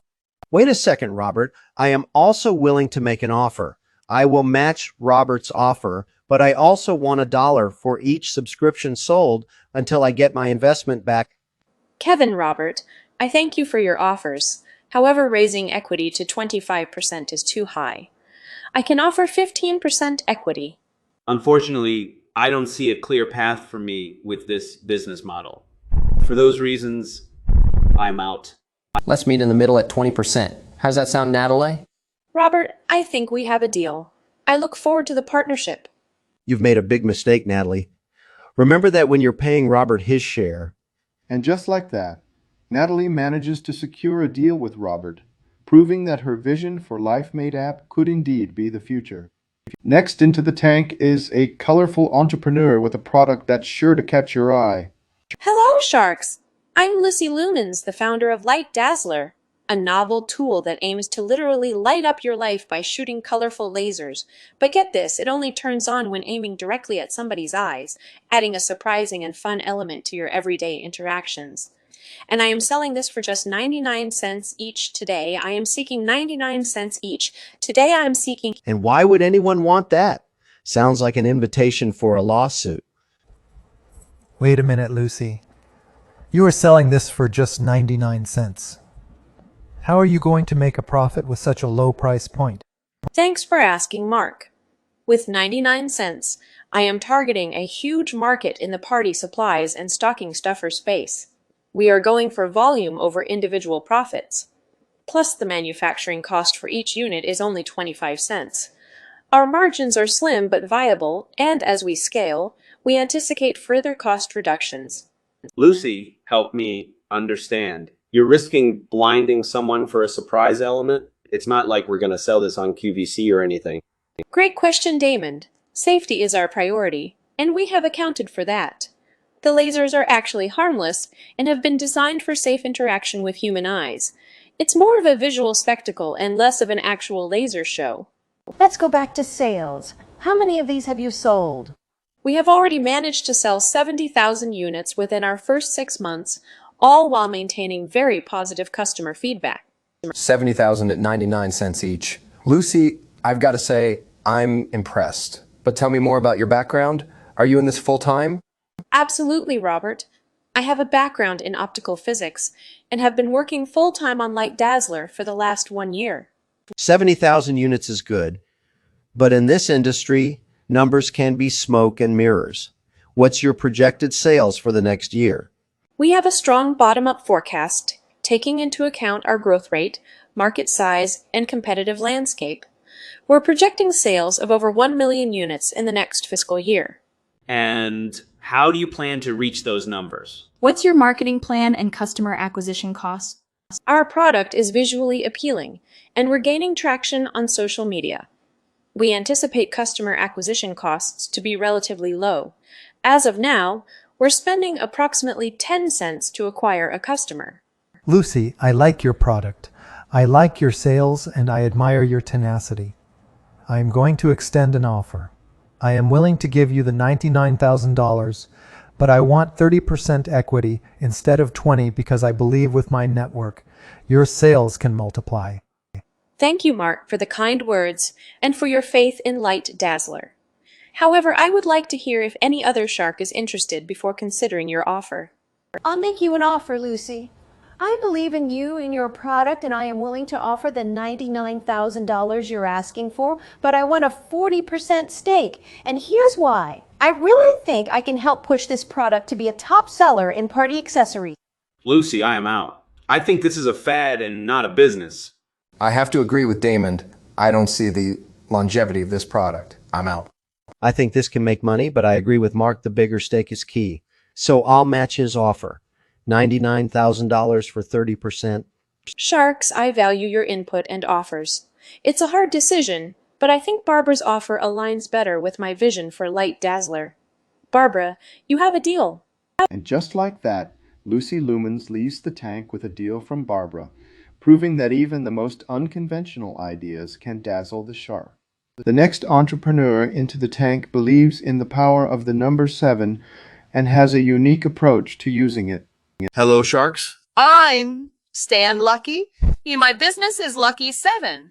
It is an e-commerce platform where the sales, discounts, and offers are all based around the lucky number 7. We have a unique proprietary 7-day countdown for special deals. Every 7th purchase is free and every 7th visitor wins a special coupon today. I'm seeking $700,000 for... This sounds like a carnival game, not a business model. This is something different. Tell me, Stan, what are your sales to date? We have just launched 3 months ago and already have $700,000 in sales. Ooh, in only 3 months, that's impressive. How are these customers finding you? What's your customer acquisition cost? We have an aggressive social media campaign which costs us about $7 per new acquisition. Stan, I'm intrigued. But this sounds more like a marketing gimmick than a sustainable strategy. Who are your competitors and what sets you apart from them? We compete with other e-commerce platforms, but our unique approach sets us apart. No one is doing discounts and offers like us. We have the lucky number 7. It's simple, unique, and memorable. Stan, you're banking your whole business on this number 7 gimmick. I practice rational thinking in business, and I'm out. Thank you for your time, Kevin, but remember, even the number 7 can be rational to the irrational. Stan, you seem to know your stuff. You got numbers to justify your claims, but what's your exit strategy? How will I get a return on my investment? Damon, we're thinking big. One possible exit strategy could be an acquisition by bigger players in e-commerce. Another option could be to scale it big enough to offer dividends. Stan, I like that everything you said is data-driven, but I just don't buy this Lucky 7 gimmick. It just doesn't seem scalable to me, and for that reason, I am out. Stan, you've got a unique idea, and you certainly know your numbers, but you lack a clear long-term strategy, and that worries me as an investor. I'm out. I appreciate your feedback and time, Mark and Lori. Robert, Damon, what are your thoughts? Stan, it's a bit risky, but I'm interested. I will offer you the $700,000, but for a 20% stake. And yes, it's not 7, but 20. Thank you, Damon, but that's a bit high. Would you consider 10%? I see potential in this, and let me offer you $700,000 for a 15% stake. We strike a balance between 10 and 20%. Thank you, Robert and Damon. I have a lot of respect for both of you, but I think I have to go with the better deal, which means Robert. I accept your offer. In a turn of events, Stan goes against his lucky number and strikes a deal. He's leaving the tank with $700,000 from Robert Herjavec. The next entrepreneur stepping into the tank, Luna Lumen, has a unique product that she hopes will ignite the sharks' interest. Hello, sharks. My name is Luna Lumen, and I'm the creator of Moonlighter, a solar-powered lighter that surprisingly only works at night. It seems counterintuitive, right? But it utilizes transformative technology to revolutionize fire, starting outdoors when you need it most. I'm seeking $250,000 for a 20% stake in Moonlighter. Wait, it's solar powered, but it only works at night. How does that make sense? Great question, Damon. During the day, the device captures and stores solar energy, then converts that energy into power at night when activated. It's perfect for campers and outdoor enthusiasts. Interesting concept, but why would anyone need it over a regular lighter?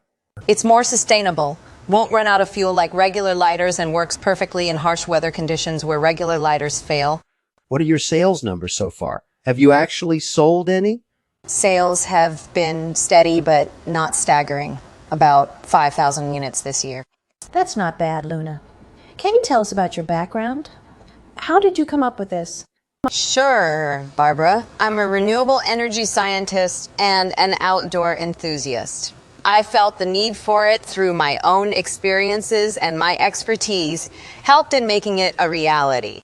Very impressive, Luna. Who are your competitors and what sets you apart from them? Our competitors are traditional lighters and some forms of electronic lighters. But none offer the unlimited, sustainable, and weatherproof qualities Moonlighter provides. I'm intrigued, Luna, but the sales aren't overwhelming. What's going to drive growth and make Moonlighter a giant in the industry? That's where you come in, Sharks.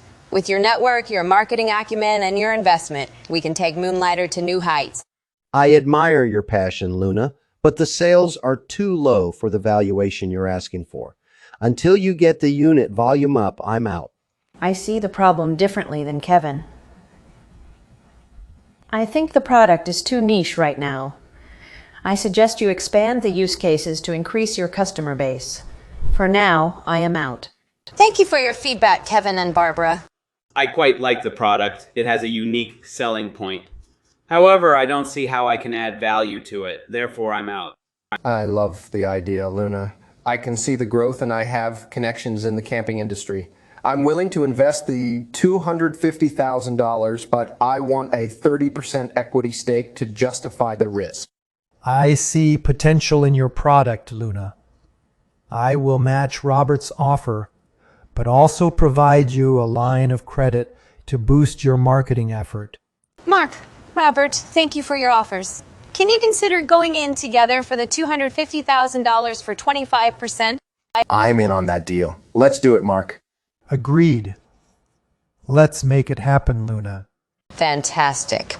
I am beyond thrilled to partner with both of you. And with that, Luna leaves the tank, lighting the way with a powerful partnership that promises to spark the future of her innovation. Next into the tank is an entrepreneur with a unique business that aims to solve interpersonal issues.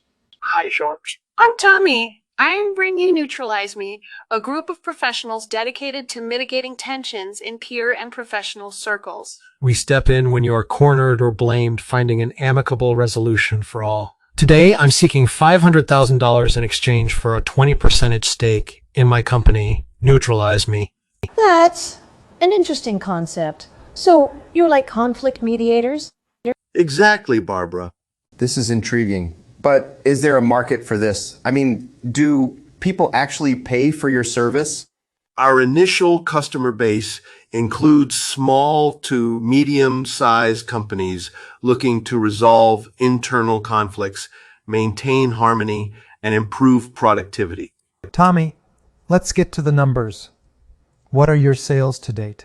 In our first year, we clocked in close to $200,000 in sales. And we project a 50% growth for next year. What's your customer acquisition cost? Our model relies on referral marketing mostly. So our customer acquisition cost is low, roughly about $20 per new client. That's impressive. Tommy, tell me, why do you need an investment? We want to invest in a comprehensive online platform and extend our reach to larger corporations. The investment will help us upscale the business and meet growing demands. All right, let's get back to the product. What makes you different from an art department or a professional mediator service? We have expertise not only in conflict resolution, but also in personality profiling, communication training, and cultural adaptability. We're not substituting her, we're complementing them. Tommy, I like what I see here. I'm not sure about the scale, but I'm willing to offer $500,000 for 30% of your company. Wait a minute, Robert. I think this is a huge opportunity in the hair tech space. Tommy, I'm prepared to offer you $600,000 for 25% of Neutralize Me. Mark, that's a great offer, and I appreciate it. Can I have a moment to think? While you're thinking, remember the importance of strategic guidance. Mark's offer is good, but I see a lot of synergy here. I'm offering $500,000 for 20%, and I can bring a lot of whore connections to the table.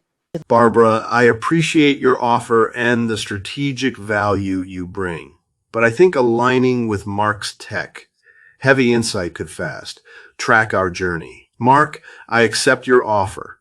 Great. I'm really eager to see this take off. Tommy Trail swims out of the tank with a deal from Mark, $600,000 for 25% of Neutralize Me. This episode ends on a high note, signaling an exciting journey ahead. Next into the tank is an entrepreneur looking to make a splash with her refreshing idea. Hello, sharks. I'm Sunny Seashell, and this is my business Ocean Bliss, offering a little slice of beach life wherever you are.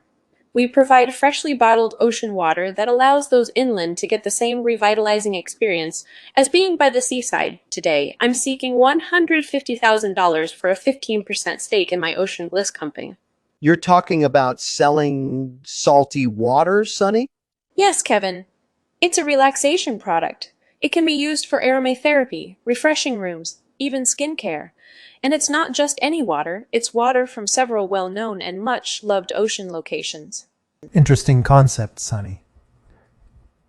Is there a market for bottled ocean water, though? Absolutely, Mark.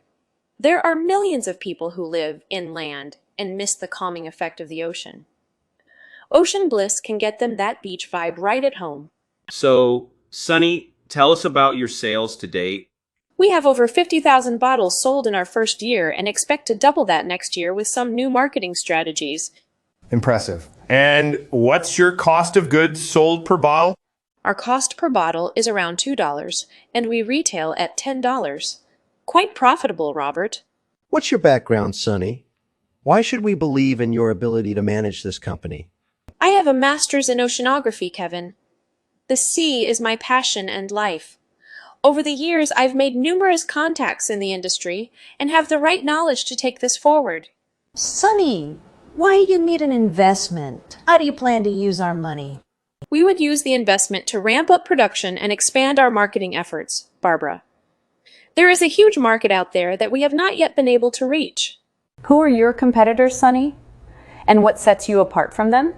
While there are few companies selling ocean water, none of them capture water from specific popular beaches like we do, Lori. Also, we're the only one with such a broad vision to use ocean water in various ways from aromatherapy to skincare. I don't see the value in this. Everyone can go to a beach and fill a bottle if they want. I'm out. Sonny, I like the idea, but I fear that your scaling and manufacturing costs will eventually drown you. I'm sorry, but I'm out. I understand your concerns, but with the right partner, this product has huge potential. Barbara, Lori, Mark, Damon? Sonny, I'll make an offer. $150,000 for 25% equity. Sonny, I love your passion. But I'm not convinced the market is as big as you believe. However, I'm willing to gamble with Damon if he's up for it. This is an interesting product, Sonny. But I can't see myself making a return on it anytime soon. I'm out. Sunny, I like your idea and passion. I'll also make an offer. $150,000 for 20% and I can get you on QC. Lori, your offer is more appealing. I can see Ocean Bliss making waves on QVs. I accept your deal. And Sunny Seashell walks out of the tank with a deal. The sharks have surfed a wave of robust dialogue, with Sunny proving that sellable ideas can come from the least expected places. Next into the tank is an entrepreneur with a solution for those who struggle to decide on their clothing ensembles. Hello, sharks. I'm Stitches Sally, and I'm the founder of Patchwork Pal. This is a piece of cloth that you can attach other pieces of cloth on. My business idea is to revolutionize the fashion industry by giving people the freedom to fully customize their clothes. I'm here today seeking $150,000 for a 20% stake in my company, Patchwork Pal. So you're saying I can attach a piece of denim to a piece of silk? Absolutely, Kevin. It's not just about mixing materials, but also designs, colors, and patterns. How does that work exactly? Can I just rip off patches when I'm tired of them? Yes, Mark. The patches stick securely until you decide to remove or replace them. It's fashion on demand. This could be a nice fit for my FUBU brand. Can you tell us about your sales to date and cost of goods sold? We've sold 3,000 units since our launch 2 months ago, and our cost per piece is $8, including the 3 starter patches. What is your customer acquisition cost and your projected sales for the next year? Our customer acquisition cost is currently $5, and we're projected to sell 15,000 units in the next year. Stitches Sally, who are your competitors and what sets you apart from them? Our main competitors are traditional clothing brands. However, none offer the level of customization we do at Patchwork Pal. Do you have a patent on this? Yes, Robert. We have a patent pending on the method used to attach and detach the cloth patches. This sounds good, Sally, but isn't fashion fickle? What's your exit strategy? We're hoping to be bought by a larger fashion brand further down the road, but we're also open to going public. I think your product is innovative and unique, Sally. I'll offer you the $150,000, but for 33% equity. That's a good offer, Sally. I might even match it. Damon, if you match Mark's offer, would you be willing to do a joint deal? You drive a hard bargain, Sally. But I'm in. Mark, how about it? Let's do it, Sally. With 2 sharks on board, Stitches Sally leaves the tank victorious, ready to take the fashion industry by storm. Next into the tank is an entrepreneur with a new way to propel a wheelchair. Hello, sharks. I'm Pedro Parker, and I'm here with my invention, Pedal Pusher. It's a wheelchair with pedals on the front, so if your arms get tired, you can just start pedaling. Today, I'm asking for $500,000 in exchange for a 20% stake in Pedal Pusher.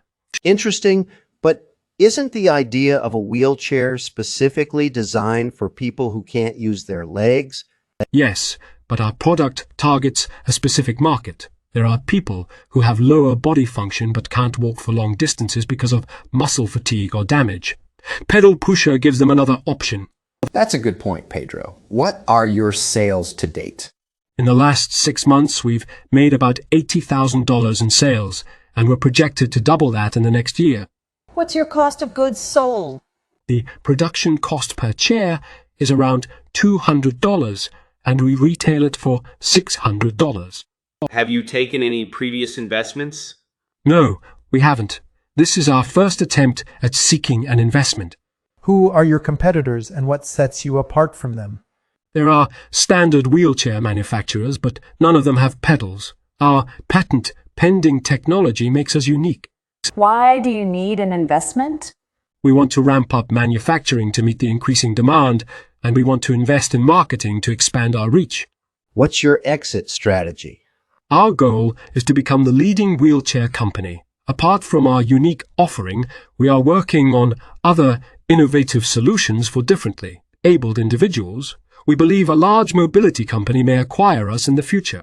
Pedro, I like your hustle. Your company isn't there yet, but I see potential. I'll offer you the $500,000, but I want 25% equity. I'll do it for 20%. But I also want a $3 royalty per wheelchair sold until I get my investment back. I like your product, Pedro. I'll match Mark's offer without the royalty clause. Thank you for the offers, but I would love to hear from Barbara and Robert before I decide. I'm out, Pedro. It's an interesting product, but not a fit for me. I'm out too, though I wish you all the best. Damon, I really appreciate your offer. Would you be willing to do it for 15%? I'll do it for 18%. Deal. Thank you, Damon. Welcome to the team. And just like that, Pedro partners with Damon, propelling Pedal Pusher into the future. Next into the tank is an entrepreneur with a truly unique product that's sure to raise some eyebrows. Hello, Sharks. I'm Chester Barkley, and I'm here to introduce you to Pooch Puffs, cigarettes for dogs. Now, before you jump to conclusions, let me clarify. These are non-toxic or by treats shaped like cigarettes that dogs can chew on. It's a novel, fun way to keep dogs entertained, and it opens up a whole new untapped market. Cigarettes for dogs? Are you completely out of your mind, Chester? I know how it sounds, Kevin, but our product is safe and fun for canines. It's an innovative take on doggy treats, and I believe it could potentially revolutionize the pet treat industry. This is one of the craziest ideas I've ever heard, and I'm not sure if that's in a good way or a bad way. Chester, you have to understand our concerns here. A product named Cigarettes for Dogs is certain to trigger a negative reaction and attract controversy. I completely understand your concerns, Laurie. The name is indeed intended to be provocative and generate buzz. We also emphasize a lot on educating our consumers that Pooch Puffs are not in any way harmful to their pets. All right, enough about the product name. Let's talk business. What are your sales like so far? We have generated $50,000 in sales over the past 3 months. Our customer acquisition cost is low, and most customers make repeat purchases, indicating high customer satisfaction. Okay, so there is a market for this.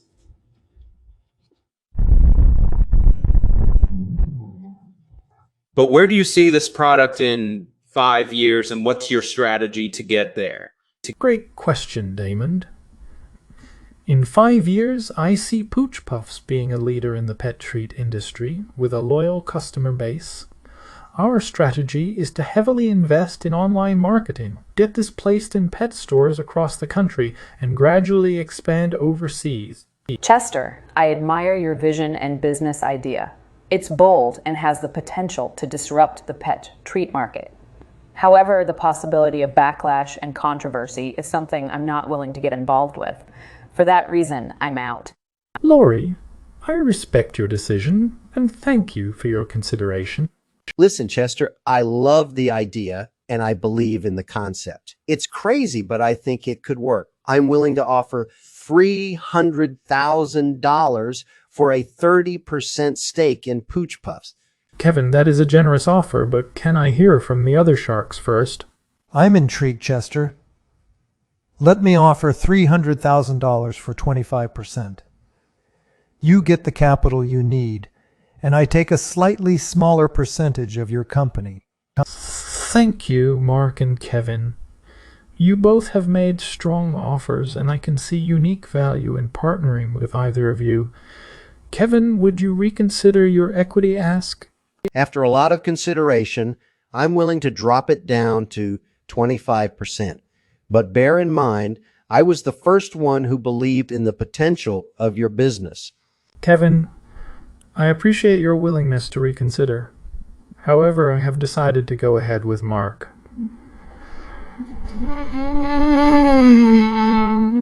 Deal.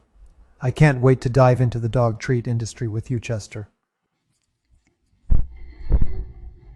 And just like that, Chester Barkley makes a deal with Mark Cuban for his outlandish yet innovative business, Pooch Puffs.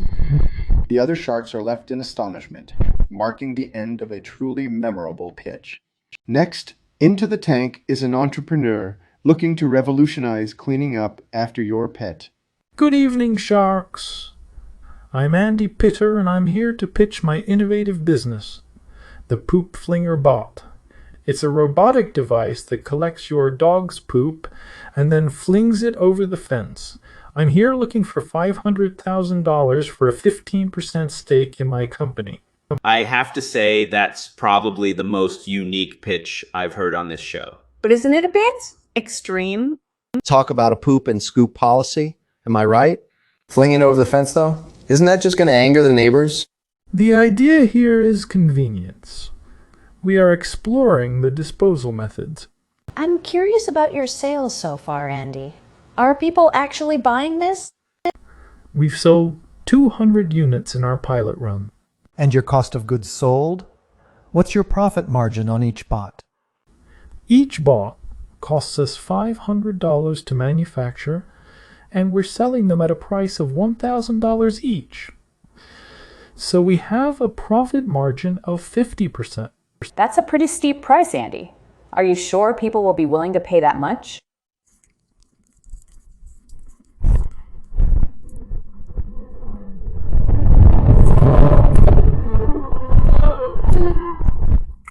This is crazy. There must be cheaper and simpler ways to solve this problem. I can't see people buying this. I'm out. Sorry to hear that, Damon, but we have surveyed extensively, and there is a market for this level of convenience. I'm sorry, Andy. It sounds fun, but it just seems too expensive and not that useful. I'm out. Andy, I like where you're going in terms of automation and robotic, but I can't see the demand for this product. It's a no for me. I'm out.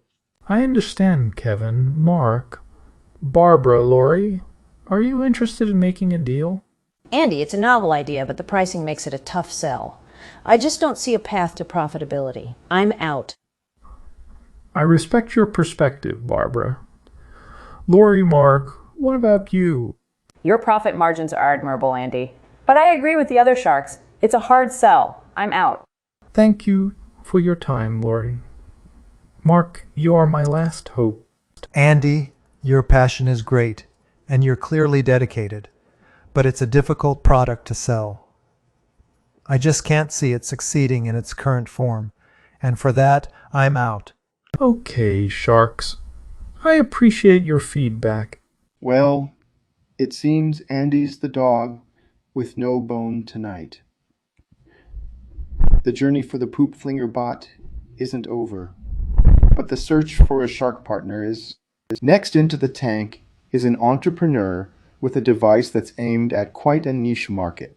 Hello, sharks. I'm Tim Sands. I'm seeking $150,000 for a 25% stake in my company. Reductor Pro offers a unique, safe, and non-surgical solution for those men who want to reduce their penile size for personal reasons or comfort. Surprise! Let that sink in. Wait, reduce? Are you serious? Are you sure it's not an April Fool's gag, Tim? Perhaps this is addressing an unspoken need, gentlemen. Don't dismiss it off the bat.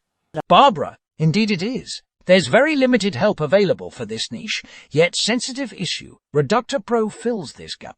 Let's skip to the important questions. What are your sales to date?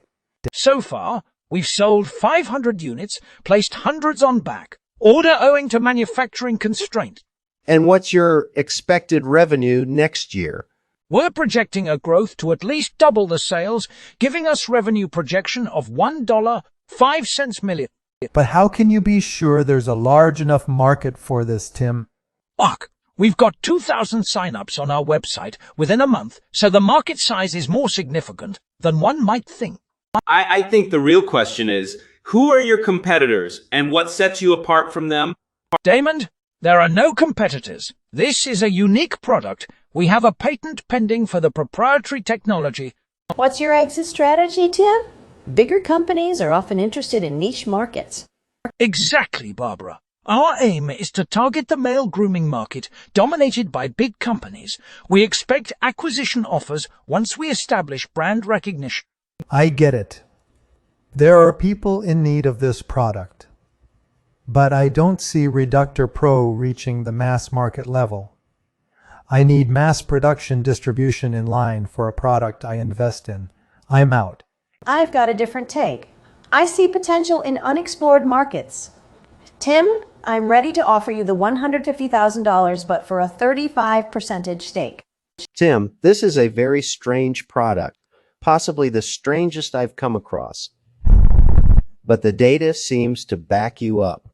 So I'll offer you $150,000 for a 30% equity. I'm grateful for your offers, but would you consider coming together and going in on the deal? It's fine with me, if Kevin is in. Let's do it. We're in. Congratulations, Tim. And just like that, Tim Sands secured an investment from Barbara Corcoran and Kevin O'Leary. Who would have thought that reducing would be the way to gain in the Shark Tank? Next into the tank is an entrepreneur with an unusual twist on a classic board game. Hello, Sharks. My name is Ulysses, but I'm not quite sure if this is a good idea. I call it risky realty. It's like Monopoly, but with a sinister spin. Every time you land in jail, unless you have a card that prevents it, you have to spin a revolver. To be clear, this is all simulated within the game. There's no actual harmful consequence. Today, I'm here to ask for 500 venture. Today, I'm here. Did I hear you right, Ulysses? A Monopoly game mixed with Russian roulette? Yes, it introduces a unique element of risk. Sign me up, Ulysses. I love this idea. I'm not sure this is such a good idea. Who are you selling this game to? It's too dark for kids. I plan to market it to adults. It's not intended for children. I can see myself playing this in a fun adult party. But I have concerns about the potential risk of controversy. You know, it might look like you're treating serious matter of life and death as a game. What are your projected sales for the next year, Ulysses? I think with proper marketing and the right target audience, we could easily sell 5,000 units in the first year. 5,000 units, really? Do you have any competitors in the market? Well, there's traditional board games like Monopoly and Clue, but nothing quite like Risky Realty. Ulysses, your product is none like I've ever seen before. And unfortunately, I think controversy might arise because of the incorporation of such dark elements. I'm afraid I'm out. I appreciate your feedback and honesty, Lori. Ulysses, I'm out too. I applaud your creativity, but I think the risk is too high. Well, Ulysses, despite all the criticism, I think you have something here. I believe that adults can enjoy dark humor and be able to separate it from reality. I'm willing to support this idea. For 40%. Now hang on a minute, Kevin. This is not an adult party game I can get behind. For that, I'm out. And I have to agree with Mark. I can't invest in something that I personally wouldn't want to play. I'm sorry, but I'm out. And Ulysses, as intrigued as I am, I can't overlook the potential backlash this game might cause. I'm afraid I'm out. I understand your concerns, Sharks. Kevin, would you consider 30% instead of 40%? You've got a deal, Ulysses. Welcome to the land of the funpreneurs. Despite receiving mixed opinions from the Sharks, Ulysses managed to land a deal with Mr. Wonderful, proving that even the most unorthodox ideas might find a believer. Next into the tank is an entrepreneur revolutionizing communication on the road. Hello, Sharks. I'm Janet Moore, the creator of Road Talk. Road Talk is a groundbreaking technology that enables proximity chat for cars on the road. Think of it like walkie-talkies, but so much more. You can connect with nearby drivers, give or get traffic updates, report dangers, or even just chat on a long drive. I'm seeking $500,000 for a 20% stake in my chemical. Interesting. So it's a kind of real-time Jeeps, but it also has communications. Tell me more. That's correct, Mark. It works by connecting to your car's Bluetooth. When other Road Talk users are nearby, their icons appear on your screen. You can start a conversation. How does this differ from just using a mobile phone? Unlike phones, this is designed for safe communication while driving. For example, you can report a bad driver, ask about road conditions ahead, or even suggest a nearby coffee shop. It's like a community on the road. I can already see the legal issues around this. People chatting while driving and getting into accidents. You're opening a can of worms here, Janet. Hold up, Kevin. You're looking at this too negatively. I see a lot of potential here. What's your background, Janet? I have a master's in computer engineering. I've worked with several tech companies. I designed Road Talk's technology myself. We're patent pending. I'm excited about this product, Janet. It's very innovative. But have you considered the competition? What sets you apart? Road Talk is one of a kind. No one has taken this proximity approach to car communication. Our algorithms ensure noise-free, crystal-clear communication. Also, the system has safety features to prevent misuse while driving. It sounds amazing, Janet. But how are you making money out of it? We've a freemium model. Basic features are free, but for advanced features like private groups ad-free experience, there's a monthly subscription. This does sound interesting, but I need to understand your user base better. What are your sales to date? We have 10,000 active users since we launched 3 months ago, with a retention rate of 70%. That's great so early. I'm in, but with conditions. $500,000 for 30%. I like what you're doing, Janet, and I believe in you. I'll match Mark's offer, and I'll help you get this on every car rental platform. Thank you, Mark and Barbara, but I'm only willing to give up 25%. Deal. But you need to promise me that you'll use a chunk of this investment on safety features. Absolutely. Safety is a top priority for us. Thank you, Mark. I'm glad to have you on board. With Mark on her side, it looks like Janet's on the road to big success. Next into the tank is an entrepreneur offering a solution to keep your home clean from street germs. Hello, Sharks. My name is Sarah, and I'm the founder of Saini Shoes. Saini? Shoes are the perfect solution for those of us who love wearing shoes in the house but hate the dirt and germs they bring along. The soles of our shoes are made of multiple layers of paper stickers. When you enter your home, simply peel off the top layer and voila, your shoes are clean and ready to be worn around the team down to under 10 down. What a novel idea. This could potentially keep homes so much cleaner. So, Sarah, how are your sales to date? Since our launch 2 months ago, we've made $30,000 in sales. Believe me, I love clean floors and hate dirt. But I'm not sure this is the most practical solution. How do you rebut this concern, Sarah? I understand, Kevin. There are a lot of people who prefer to take off their shoes, but there are also people who find that uncomfortable, especially those with foot problems who need constant support. We are offering a solution for them. While we may not replace traditional shoes, we are definitely a great alternative. Sarah, who are your competitors, and how does Saini Shoes stand out? Our main competitors would be companies that sell house shoes or slippers, but we offer the firmness of a pair of sneakers alongside the cleanliness of a fresh pair of socks. And how much does it cost to produce one pair of Saini shoes? The cost of goods sold is $12 per pair. And what's your customer acquisition cost? Our customer acquisition cost is currently at $5. You have done a great job, Sarah. I'd be willing to offer you $100,000 for a 20% stake in your business. Thank you for the offer, Damon, but I believe the value of Saini Shoes is worth more than that. Would you consider 17% for $100,000? All right, I can work with 17%. I am in. Wait a minute. I will offer $100,000 for 15%. Sarah, you have 2 offers on the table. Make your choice. Thank you both for your offers. but I think Damon and I would work better together. I accept your offer, Damon. With a promising start to her business and a shark on her side, Sarah McGee and Saini Shoes are set to redefine cleanliness in home. Next into the tank is an entrepreneur aiming to clean up one big mess. Hello, Sharks. I'm Clean Kathy. I'm here with my innovative solution to every parent's nightmare. My business, Sanitoddle. With Sanitoddle, your toddler's clothes will do the cleaning for you. I am seeking $150,000 for a 15% stake in my company. So you're telling me your babies are basically mops? Yes, Kevin.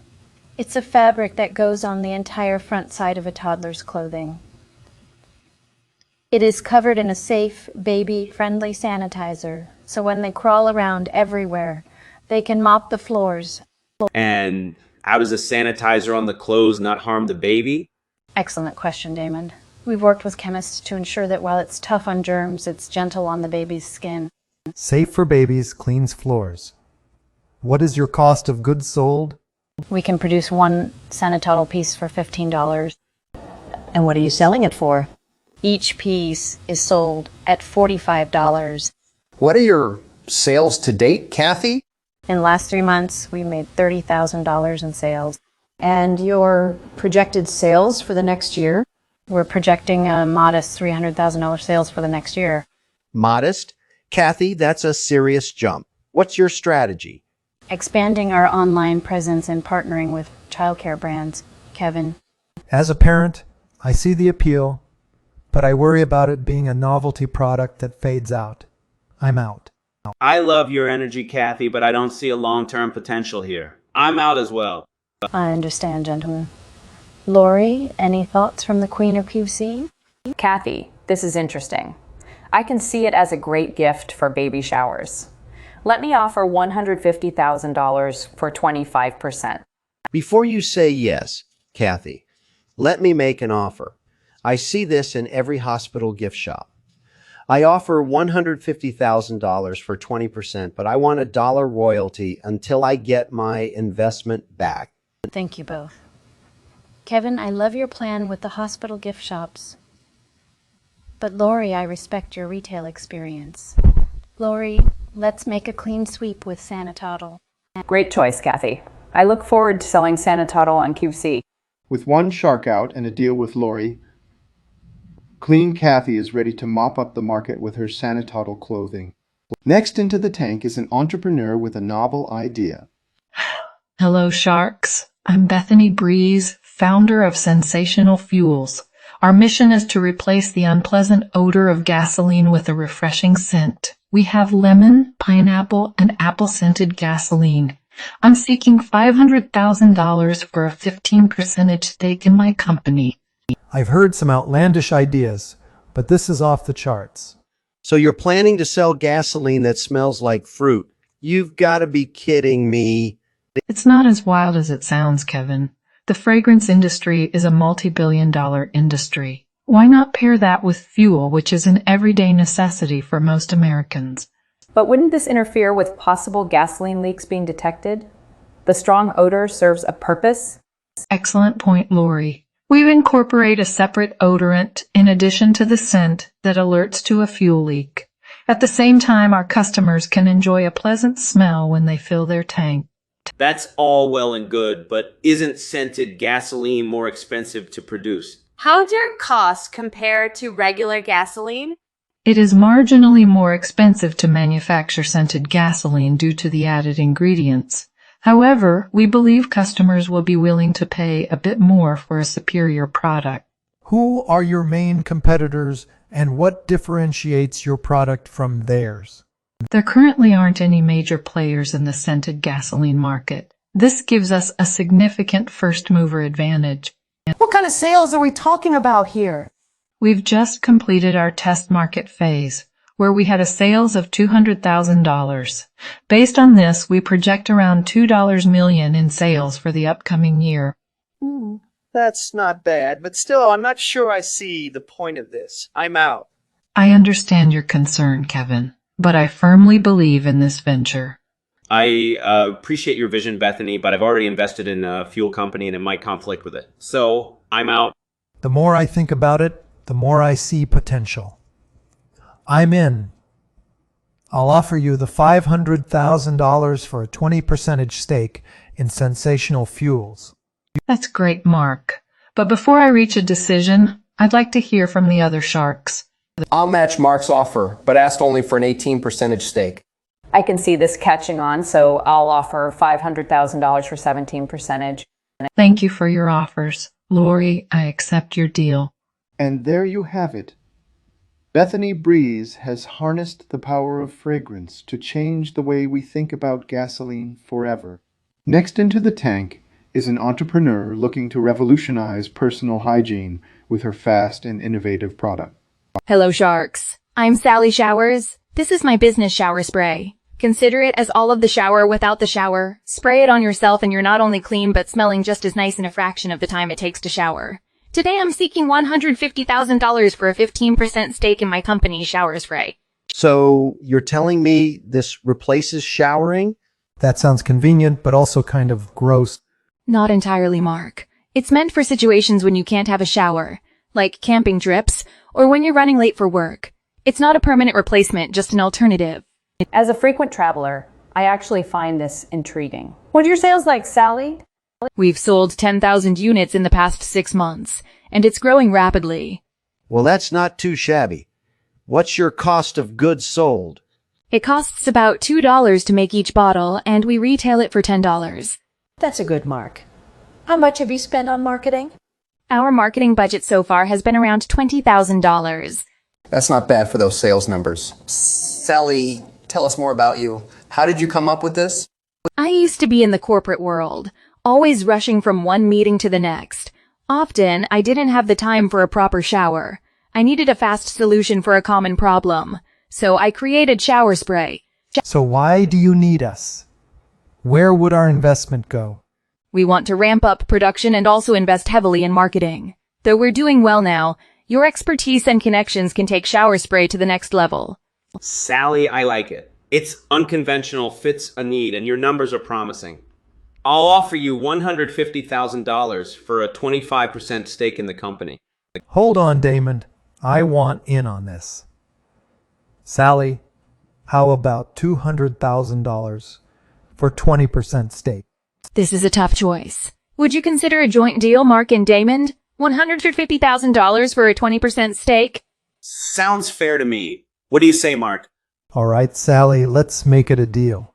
Deal. Thank you, sharks. And there you have it. With an unconventional product and some hard negotiating, Sally's Shower Spray has just snagged a deal with Mark Cuban and Damon John.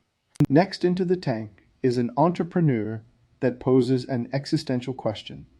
Can Shark Tank be replaced by an algorithm? Greetings, sharks. I'm Alan and this is Shogun, a program that creates Shark Tank episodes. The idea is simple. It learns from previous episodes to generate new ones.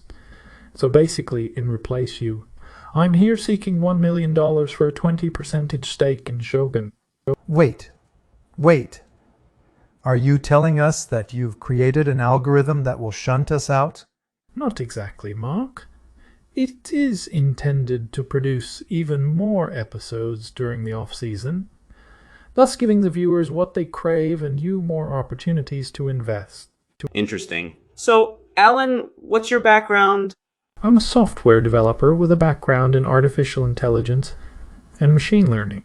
Is there any product out there that does what you're doing? Who are your competitors? To my knowledge, no, there's no other program that generates reality TV episodes. What about patents? We have a provisional patent pending for the algorithm. What is your cost to generate an episode and how much are you selling it for? There is virtually no cost to generate an episode. We are planning on licensing the technology to TV networks and studios. Have you made any sales? Any contracts in the pipeline? We're in early stage discussions with a couple of networks. You want $1 million, but you've not made a single sale. That's a big ask, Alan. And you have to admit, there's nothing like the real thing. For that reason, I'm out. I understand your concern, Mark.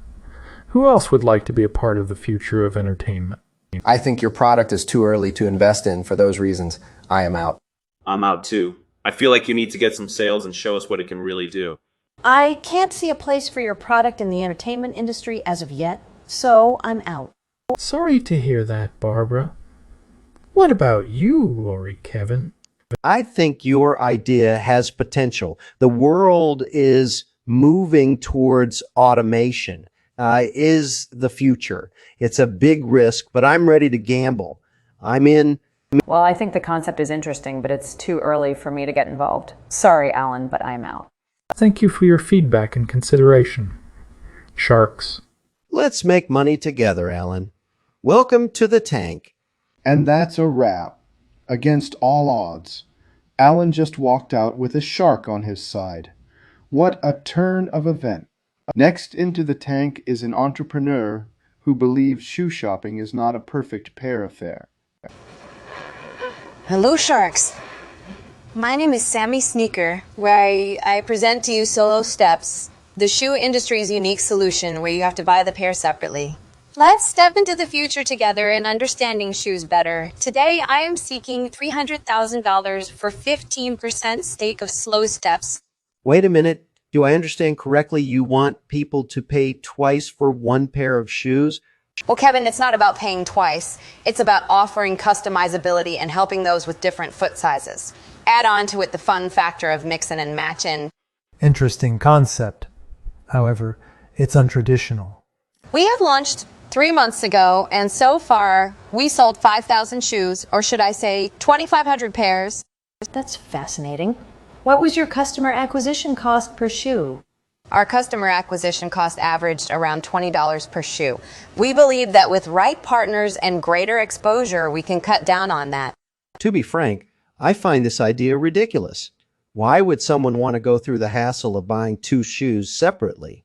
I understand your concern, Kevin, but this isn't for everyone. It caters to a niche audience who are tired of the traditional and yearn for customization. I like the part about catering to people with different foot sizes. But are you not limiting your market too much? Lori, on the surface it may seem so. But 1 in 7 people have noticeably different foot sizes. The market is more substantial than it appears. While this is a unique concept, I'm worried about the competition. Don't you think big shoe brands could just replicate this model? Do you have any patents or proprietary technology? We have a pending utility patent for our unique manufacturing process that allows us to produce 2 sizes in one run. With our model and trademark, we are well covered from a legal standpoint. I have to commend your creativity, and I think this could be a huge hit or a miss. I'm willing to take that risk. I'll give you $300,000 for 30% stake. Mark, you're out of your mind. This just doesn't make sense to me. I'm out. I understand what this can be, but I feel it needs more refinement, hence I'm out. Sammy, your product is exciting and can revolutionize the shoe industry. Notwithstanding, I agree with Barbara. It needs more work. I'm out. Thank you, Lori, for your feedback. That's indeed valuable. Sammy, you've got spirit. The product is innovative. It's getting attention. I'll match Mark's offer. $300,000 for 30%. Mark and Damon, both of your offers are generous. But Damon, you've made a name for yourself in the fashion industry. I believe that aligns with my vision for Solo Steps. I accept your offer. Congratulations, Sammy. I think you made a great choice. Sammy is stepping out of the tank with a deal from Damon. There's sure to be some interesting steps ahead for Solo Steps. Next up is an entrepreneur pitching an unusual solution to housing construction. Hello, Sharks. I'm inventive Isaac here with my company, Soluble Foundations. We've designed a new kind of sustainable, eco-friendly housing foundation made from a unique water, soluble concrete. I'm asking for $500,000 for a 20% stake in Soluble Foundations. Wait a minute. Did you say water? Soluble concrete? How does that work? That's right. Mark, Our proprietary mix is designed to endure all typical weather conditions. It only dissolves when exposed to a specific chemical treatment, allowing buildings to be removed with minimal impact on the environment. Interesting, but isn't this an extra cost to the homeowners if the foundation needs to be dissolved? Indeed, Laurie, but it's a cost that's necessary for a future where we need sustainable and environmentally friendly solutions. With the rise of sea levels and changing landscapes, traditional concrete can be a burden. Our product is a more flexible and considerate approach. I have to ask though, Isaac, what are your sales to date? Robert, we have sold $1 million worth of our product to date in only 6 months since our launch. Really? That's impressive. But what has been your customer acquisition cost? It's been high, Barbara, around $100 per customer.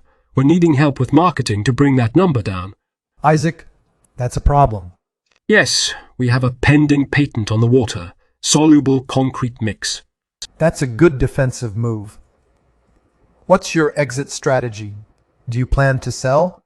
Yes, the exit strategy would be a sale to a larger construction or chemical company. I'm sorry, Isaac, but this is too risky for me. I'm out. I like your product, Isaac, but your customer acquisition cost is a big issue. For now, I'm out. Isaac, I appreciate your vision. I'm offering you $500,000 for a 25% stake. Isaac, I'd like to offer you $500,000 for a 20% stake on the condition that you reduce your customer acquisition cost. Thank you both for your offers. Based on your backgrounds and expertise, I think that Mark would be the best partner for me. So, Mark, I would like to accept your offer. Great. Looking forward to working with you, Isaac. And with that, inventive Isaac has bagged a deal with Mark Cuban. It's clear that eco-friendly solutions are a priority for the Sharks. Next into the tank is an entrepreneur hoping to bark up the right tree with her groundbreaking safety device. Hello, Sharks. I'm Scaredy Sally, and I'm here today to pitch to you Sonic Guard, an innovative motion-detecting anti-burglary device that is music to the ears of us, but not so much to the burglars, not so much to the burglars. When triggered, Sonic Guard emits a high-pitched ultrasonic tone that gets every dog in the neighborhood barking. I'm seeking $300,000 for 15% stake in Pine. This is interesting. Does it only work with dogs? Yes, Kevin, Sonic Guard utilises a frequency that is specifically targeted at man's best friend. Talk to me about sales. Mark, we launched 6 months ago, and so far we've sold 3,000 units. And what's your cost of goods sold? Each unit costs about $18 to manufacture and retail at $60. That's some good profit margin. What about your customer's acquisition cost?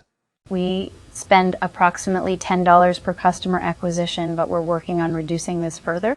This product is definitely unique, but isn't it going to annoy the hell out of the neighbors? Well, Barbara, the goal is for the product to deter potential burglars. I think most neighbors would prefer barking dogs over a break-in. Sally, who are your competitors, and how are you different from them? Traditional alarm systems are our main competitors. However, Sonic Guard is unique because it uses the natural response of dogs to create the effect of a larger multi-sensor alarm system. I'm out. I believe in silent security systems. Plus, causing a loud noise disturbance every time someone steps on your driveway does not seem appealing. Thank you for your time, Damon. I think you're onto something here, Sally. I'd like to make an offer. I'll give you the $300,000 for 20%. And I will do $300,000 for 18%.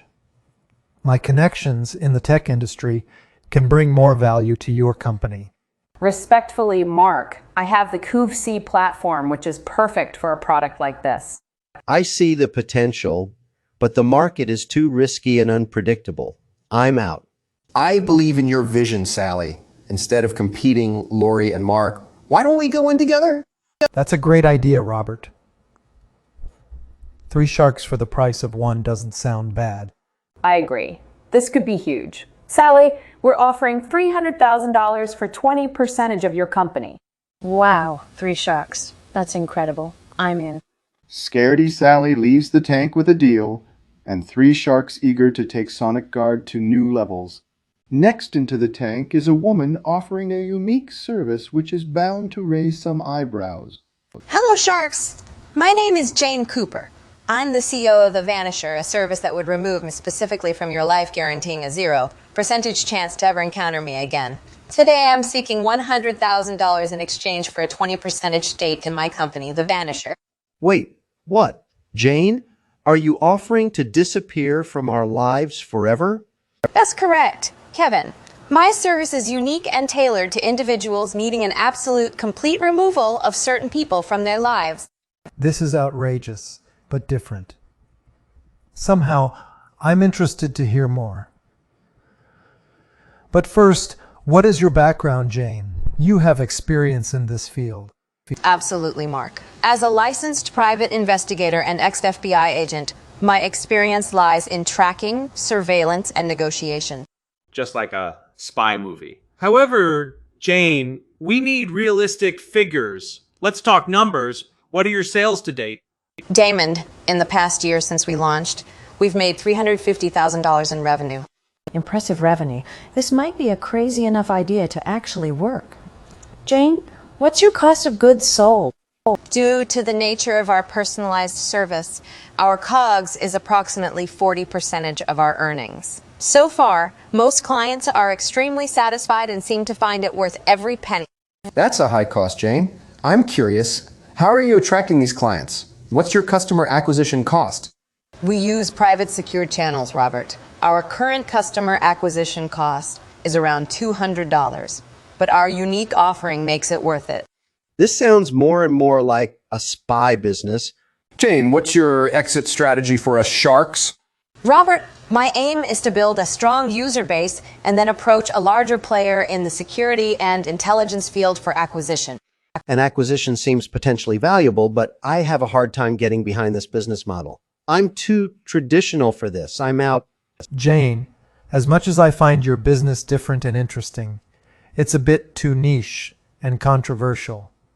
It's not in my wheelhouse, so I'm out. Jane, you scared off the boys, but I'm still here and interested. I'll make you an offer. I'll give you the $100,000 you're asking for in exchange for 30%. Not so fast, Barbara. Jane, I like your idea and your expertise would be great for my security business. I'll match Barbara's offer, but ask for 25%.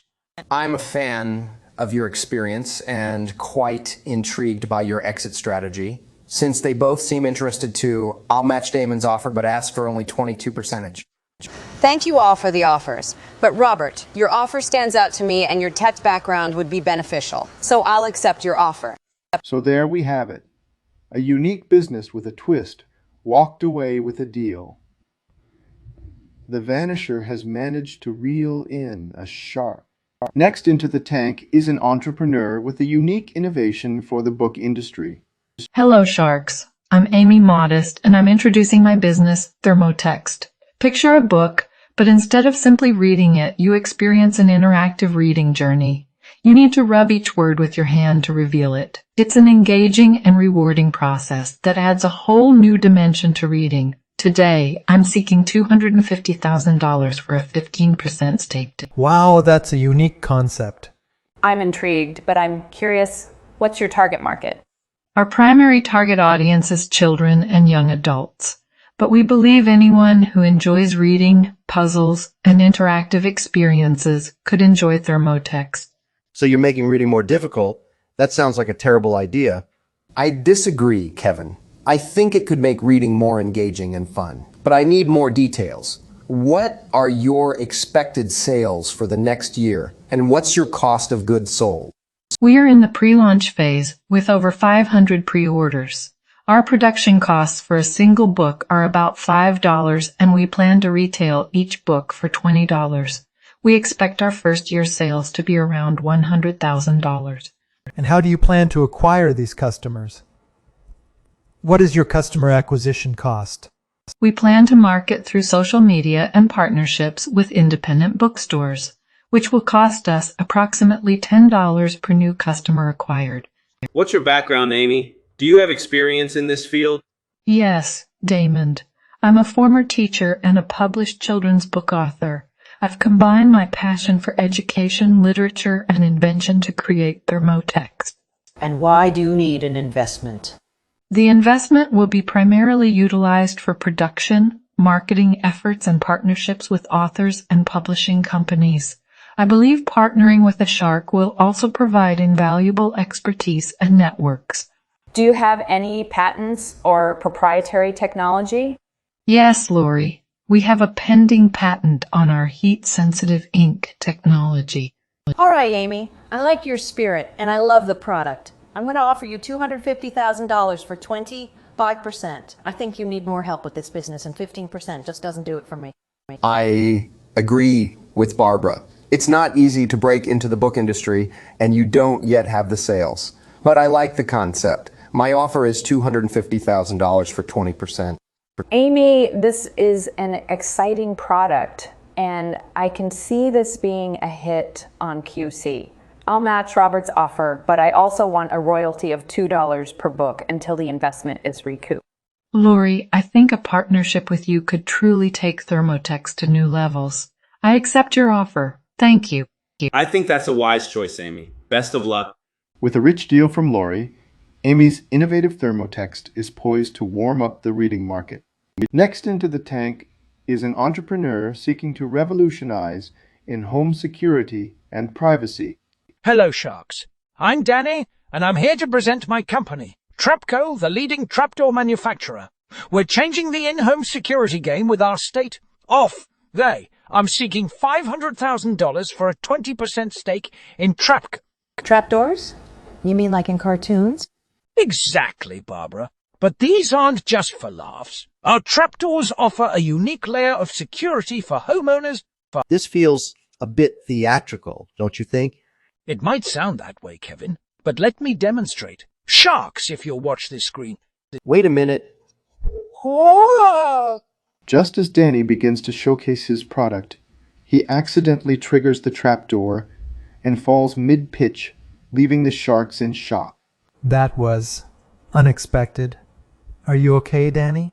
All part of the show, Mark. Now back to business. I believe the fall demonstrated the effectiveness of our trapdoor. Well, it seems effective, but isn't it a bit dangerous? Not at all, Robert. We provide a safety net underneath which can be customized based on the customer's requirement.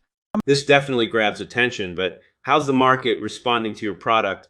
We've sold over 2,000 units in the past year, with promising growth forecasts. But who are your competitors, and what sets you apart from them? Our main competitors are conventional home security companies, Mark. What sets us apart is our unique product. We're the first to market with a security trapdoor system. Interesting idea. What's your customer acquisition cost? We spend on average $30 per customer on targeted digital advertising. Laura, Do you have any patents or proprietary technology? If not, what's stopping anyone from duplicating your product? we have a pending patent for our trapdoor design and safety net technology, Kevin. I like the novelty, Danny. It's a fun product, but I see too many potential liability issues here. I'm out. Yeah, I agree. It's a bit too risky for me. I'm out as well. No problem, Robert and Damon. I appreciate your thoughts. Laurie, Barbara, Mark, Kevin, any of you interested? I like you, Danny. Although the idea is risky, I can see it working in niche markets. I'll offer $500,000 for a 40% stake. I'm interested too, Danny. However, I believe I can help bring more value to the table, so I'll do $500,000 for 35%. Sorry, Danny, but this isn't for me. I'm out. I actually love risk, Danny. I love your approach and the uniqueness of your product. I'll go in with Lori. Let's do $500,000 for 30%. Great offers, Sharks. But I'd prefer to go with Mark and Laurie. 30% equity seems fair considering the value you both bring to the table. Danny's unexpected trapdoor demonstration led to a surprising twist. He walked away with a deal from Mark and Laurie, proving sometimes in the Shark Tank, it pays to be a little daring. First into the tank is an entrepreneur with a timely new take on an old device. Good evening, Sharks. I'm Clockmaker Charlie, and I'm seeking $500,000 for a 20% equity in my company, Twin Timekeepers, which has created a unique pair of clocks that digitally displays 2 time zones. Okay, Charlie, I'm intrigued. Show us how it works. Twin Timekeepers is the modern means to track time across borders. Whether you have family overseas, do international business, or live a jet-setting lifestyle, this is the simple solution for you. Charlie, I can do that with my smartphone right now. In fact, I got Tokyo over here and London set right there. So what sets your product apart from free technology? That's a great question, Kevin. While you can have multiple clocks on smartphone, it wouldn't give the satisfaction of a desk or wall clock, which this product would.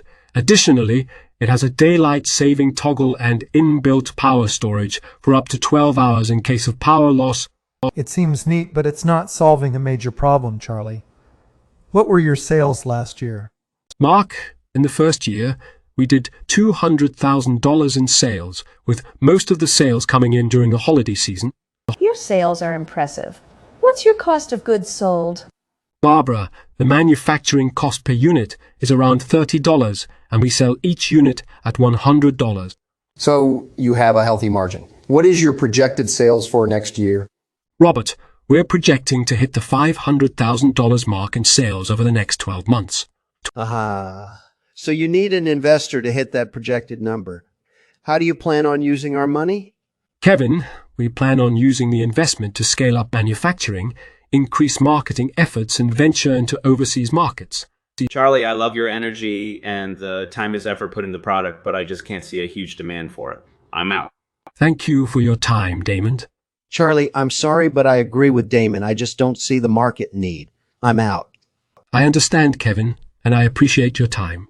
Charlie, I admire your passion and hustle, but the product seems a bit artsy for a tech problem. I believe in you, Charlie, and I'll offer you the $500,000 for 40% stake.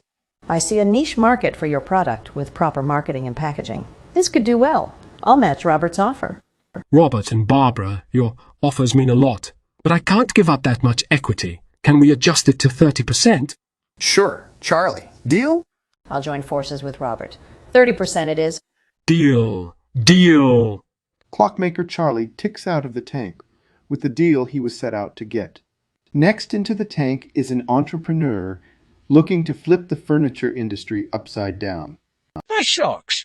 My name is Dizzy Dave, and I'm here today seeking $150,000 for a 15% stake in my company, Wacky Tables. We're the furniture company that's changing perspective by designing upside-down tables for both functional and quirky decorative appeal. Upside down tables. This ought to be good. Upside down tables? Now I've heard everything. What's the use? Well, Barbara, that's the beauty of it. It's a conversation starter. It brings life humor and a unique style to any room, making even the mundane task of putting your coffee cup or paper down an adventure. This isn't the circus, Dave. But let's cut to the chase. What are your sales to date? Our sales in the past year have totaled $300,000. It's only been 2 years since we launched, and we're already seeing considerable growth. Surprising. Tell us about your customer acquisition costs. We've managed to keep marketing costs relatively low thanks to viral social media campaigns and word of mouth. On average, we're spending around $20 to acquire a new customer. Impressive, Dave. But what's your background? Have you been in this industry before? Yes, Robert. I graduated from Pratt Institute with a degree in furniture design and worked for a major furniture manufacturing company for 7 years before launching Wacky Table. It's different. I will give you that. The sales are good and the marketing seems to be working. Still, I can't see myself using this. I'm out. I respect your decision, Mark. But remember, it's not only about personal preference. It's about what the market wants. He's right, Mark. I love the idea. It's fun and unique. But I need to know the cost of goods sold. Our cost per unit is around $50, and we retail the tables between $200 and $200 and $250. So we have a healthy profit margin. Dave, you've done your homework and I admire your hustle. However, it's a bit too gimmicky for my taste, so I'm out. What's your exit strategy? I want to know how I'll get my money back. With the growth we're seeing, we plan to expand into other unique furniture pieces and look to be acquired by a larger furniture company within the next 5 years. Your passion is inspiring, Dave. However, I can't get entirely behind the product. I like conventional. That's why, unfortunately, I'm out. I'll make you an offer, but it's going to be wacky. I'll give you the $150,000, but I want 30% equity. I'll match Kevin's offer, but for 25%. I believe in this product, and I see a lot of potential in you. I appreciate both your offers. Given Barbara's experience in real estate and home decor, I accept your offer, Barbara. Fantastic. I can't wait to work with you, Dave. Just like that. Dizzy Dave takes Barbara's offer, proving to Mark, Robert, and Damon that turning the table on conventional furniture is a promising bet. Next into the tank is an entrepreneur revolutionizing the world of home decor. Hello, sharks. I'm Patty Papermaker, and I'm here with Wall Express, the custom wallpaper printer for the masses. With Wall Express, consumers can print beautiful, complex designs in custom sizes for their home decor. So whether it's a picture of your pet or a stunning scenery, Wall Express transforms it into wallpaper. Today, I'm seeking $150,000. That's a pretty cool idea, I have to admit. Very interesting, Patty. What's your background or experience? I have a background in digital art and printing. I've also spent 10 years in the home decor industry. Therefore, I understand this landscape quite well. All right, but why do you need an investment? I need an investment to improve our technology and increase our marketing efforts. It will also help in penetrating international markets. What's your cost of goods sold, Patty? The cost of producing one roll of wallpaper is roughly $20, and we sell it for $70. So, tell us, what are your sales to date? So far, we've sold 10,000 units in just 6 months of operations. And how do you plan to fend off competitors? Currently, we have a patent pending technology which provides us an edge over competitors. But what's your projected sales for the next year? We're projected to sell 50,000 units in next year. Patty, you've thought this out well. I'm in. I'll offer you $150,000 for a 20% stake. Hold on, Barbara. I'll offer the $150,000 for a 15% stake. And I am out. I like the idea, but I have other investments in the home decor space that might conflict. I am out as well. The market potential doesn't excite me. I'm too going to have to decline. I'm out. I see a potential for this on QVC, but it's going to take a lot of publicity. I'll match Damon's offer. Thank you, Sharks, for the offers. Damon, I respect your brand, and Lori, I see the QVC potential. Can the two of you consider a joint deal? Sure, Lori. Are you in for a joint deal? Yeah, I think a joint deal would be great. And as you know, I have a strong record in home products. Excellent. I agree to the joint deal. $150,000 for 15% stake split between you two. Thank you. Let's give every home the wallpaper it deserves. With a successful deal under her belt, Patty leaves the tank with much to celebrate.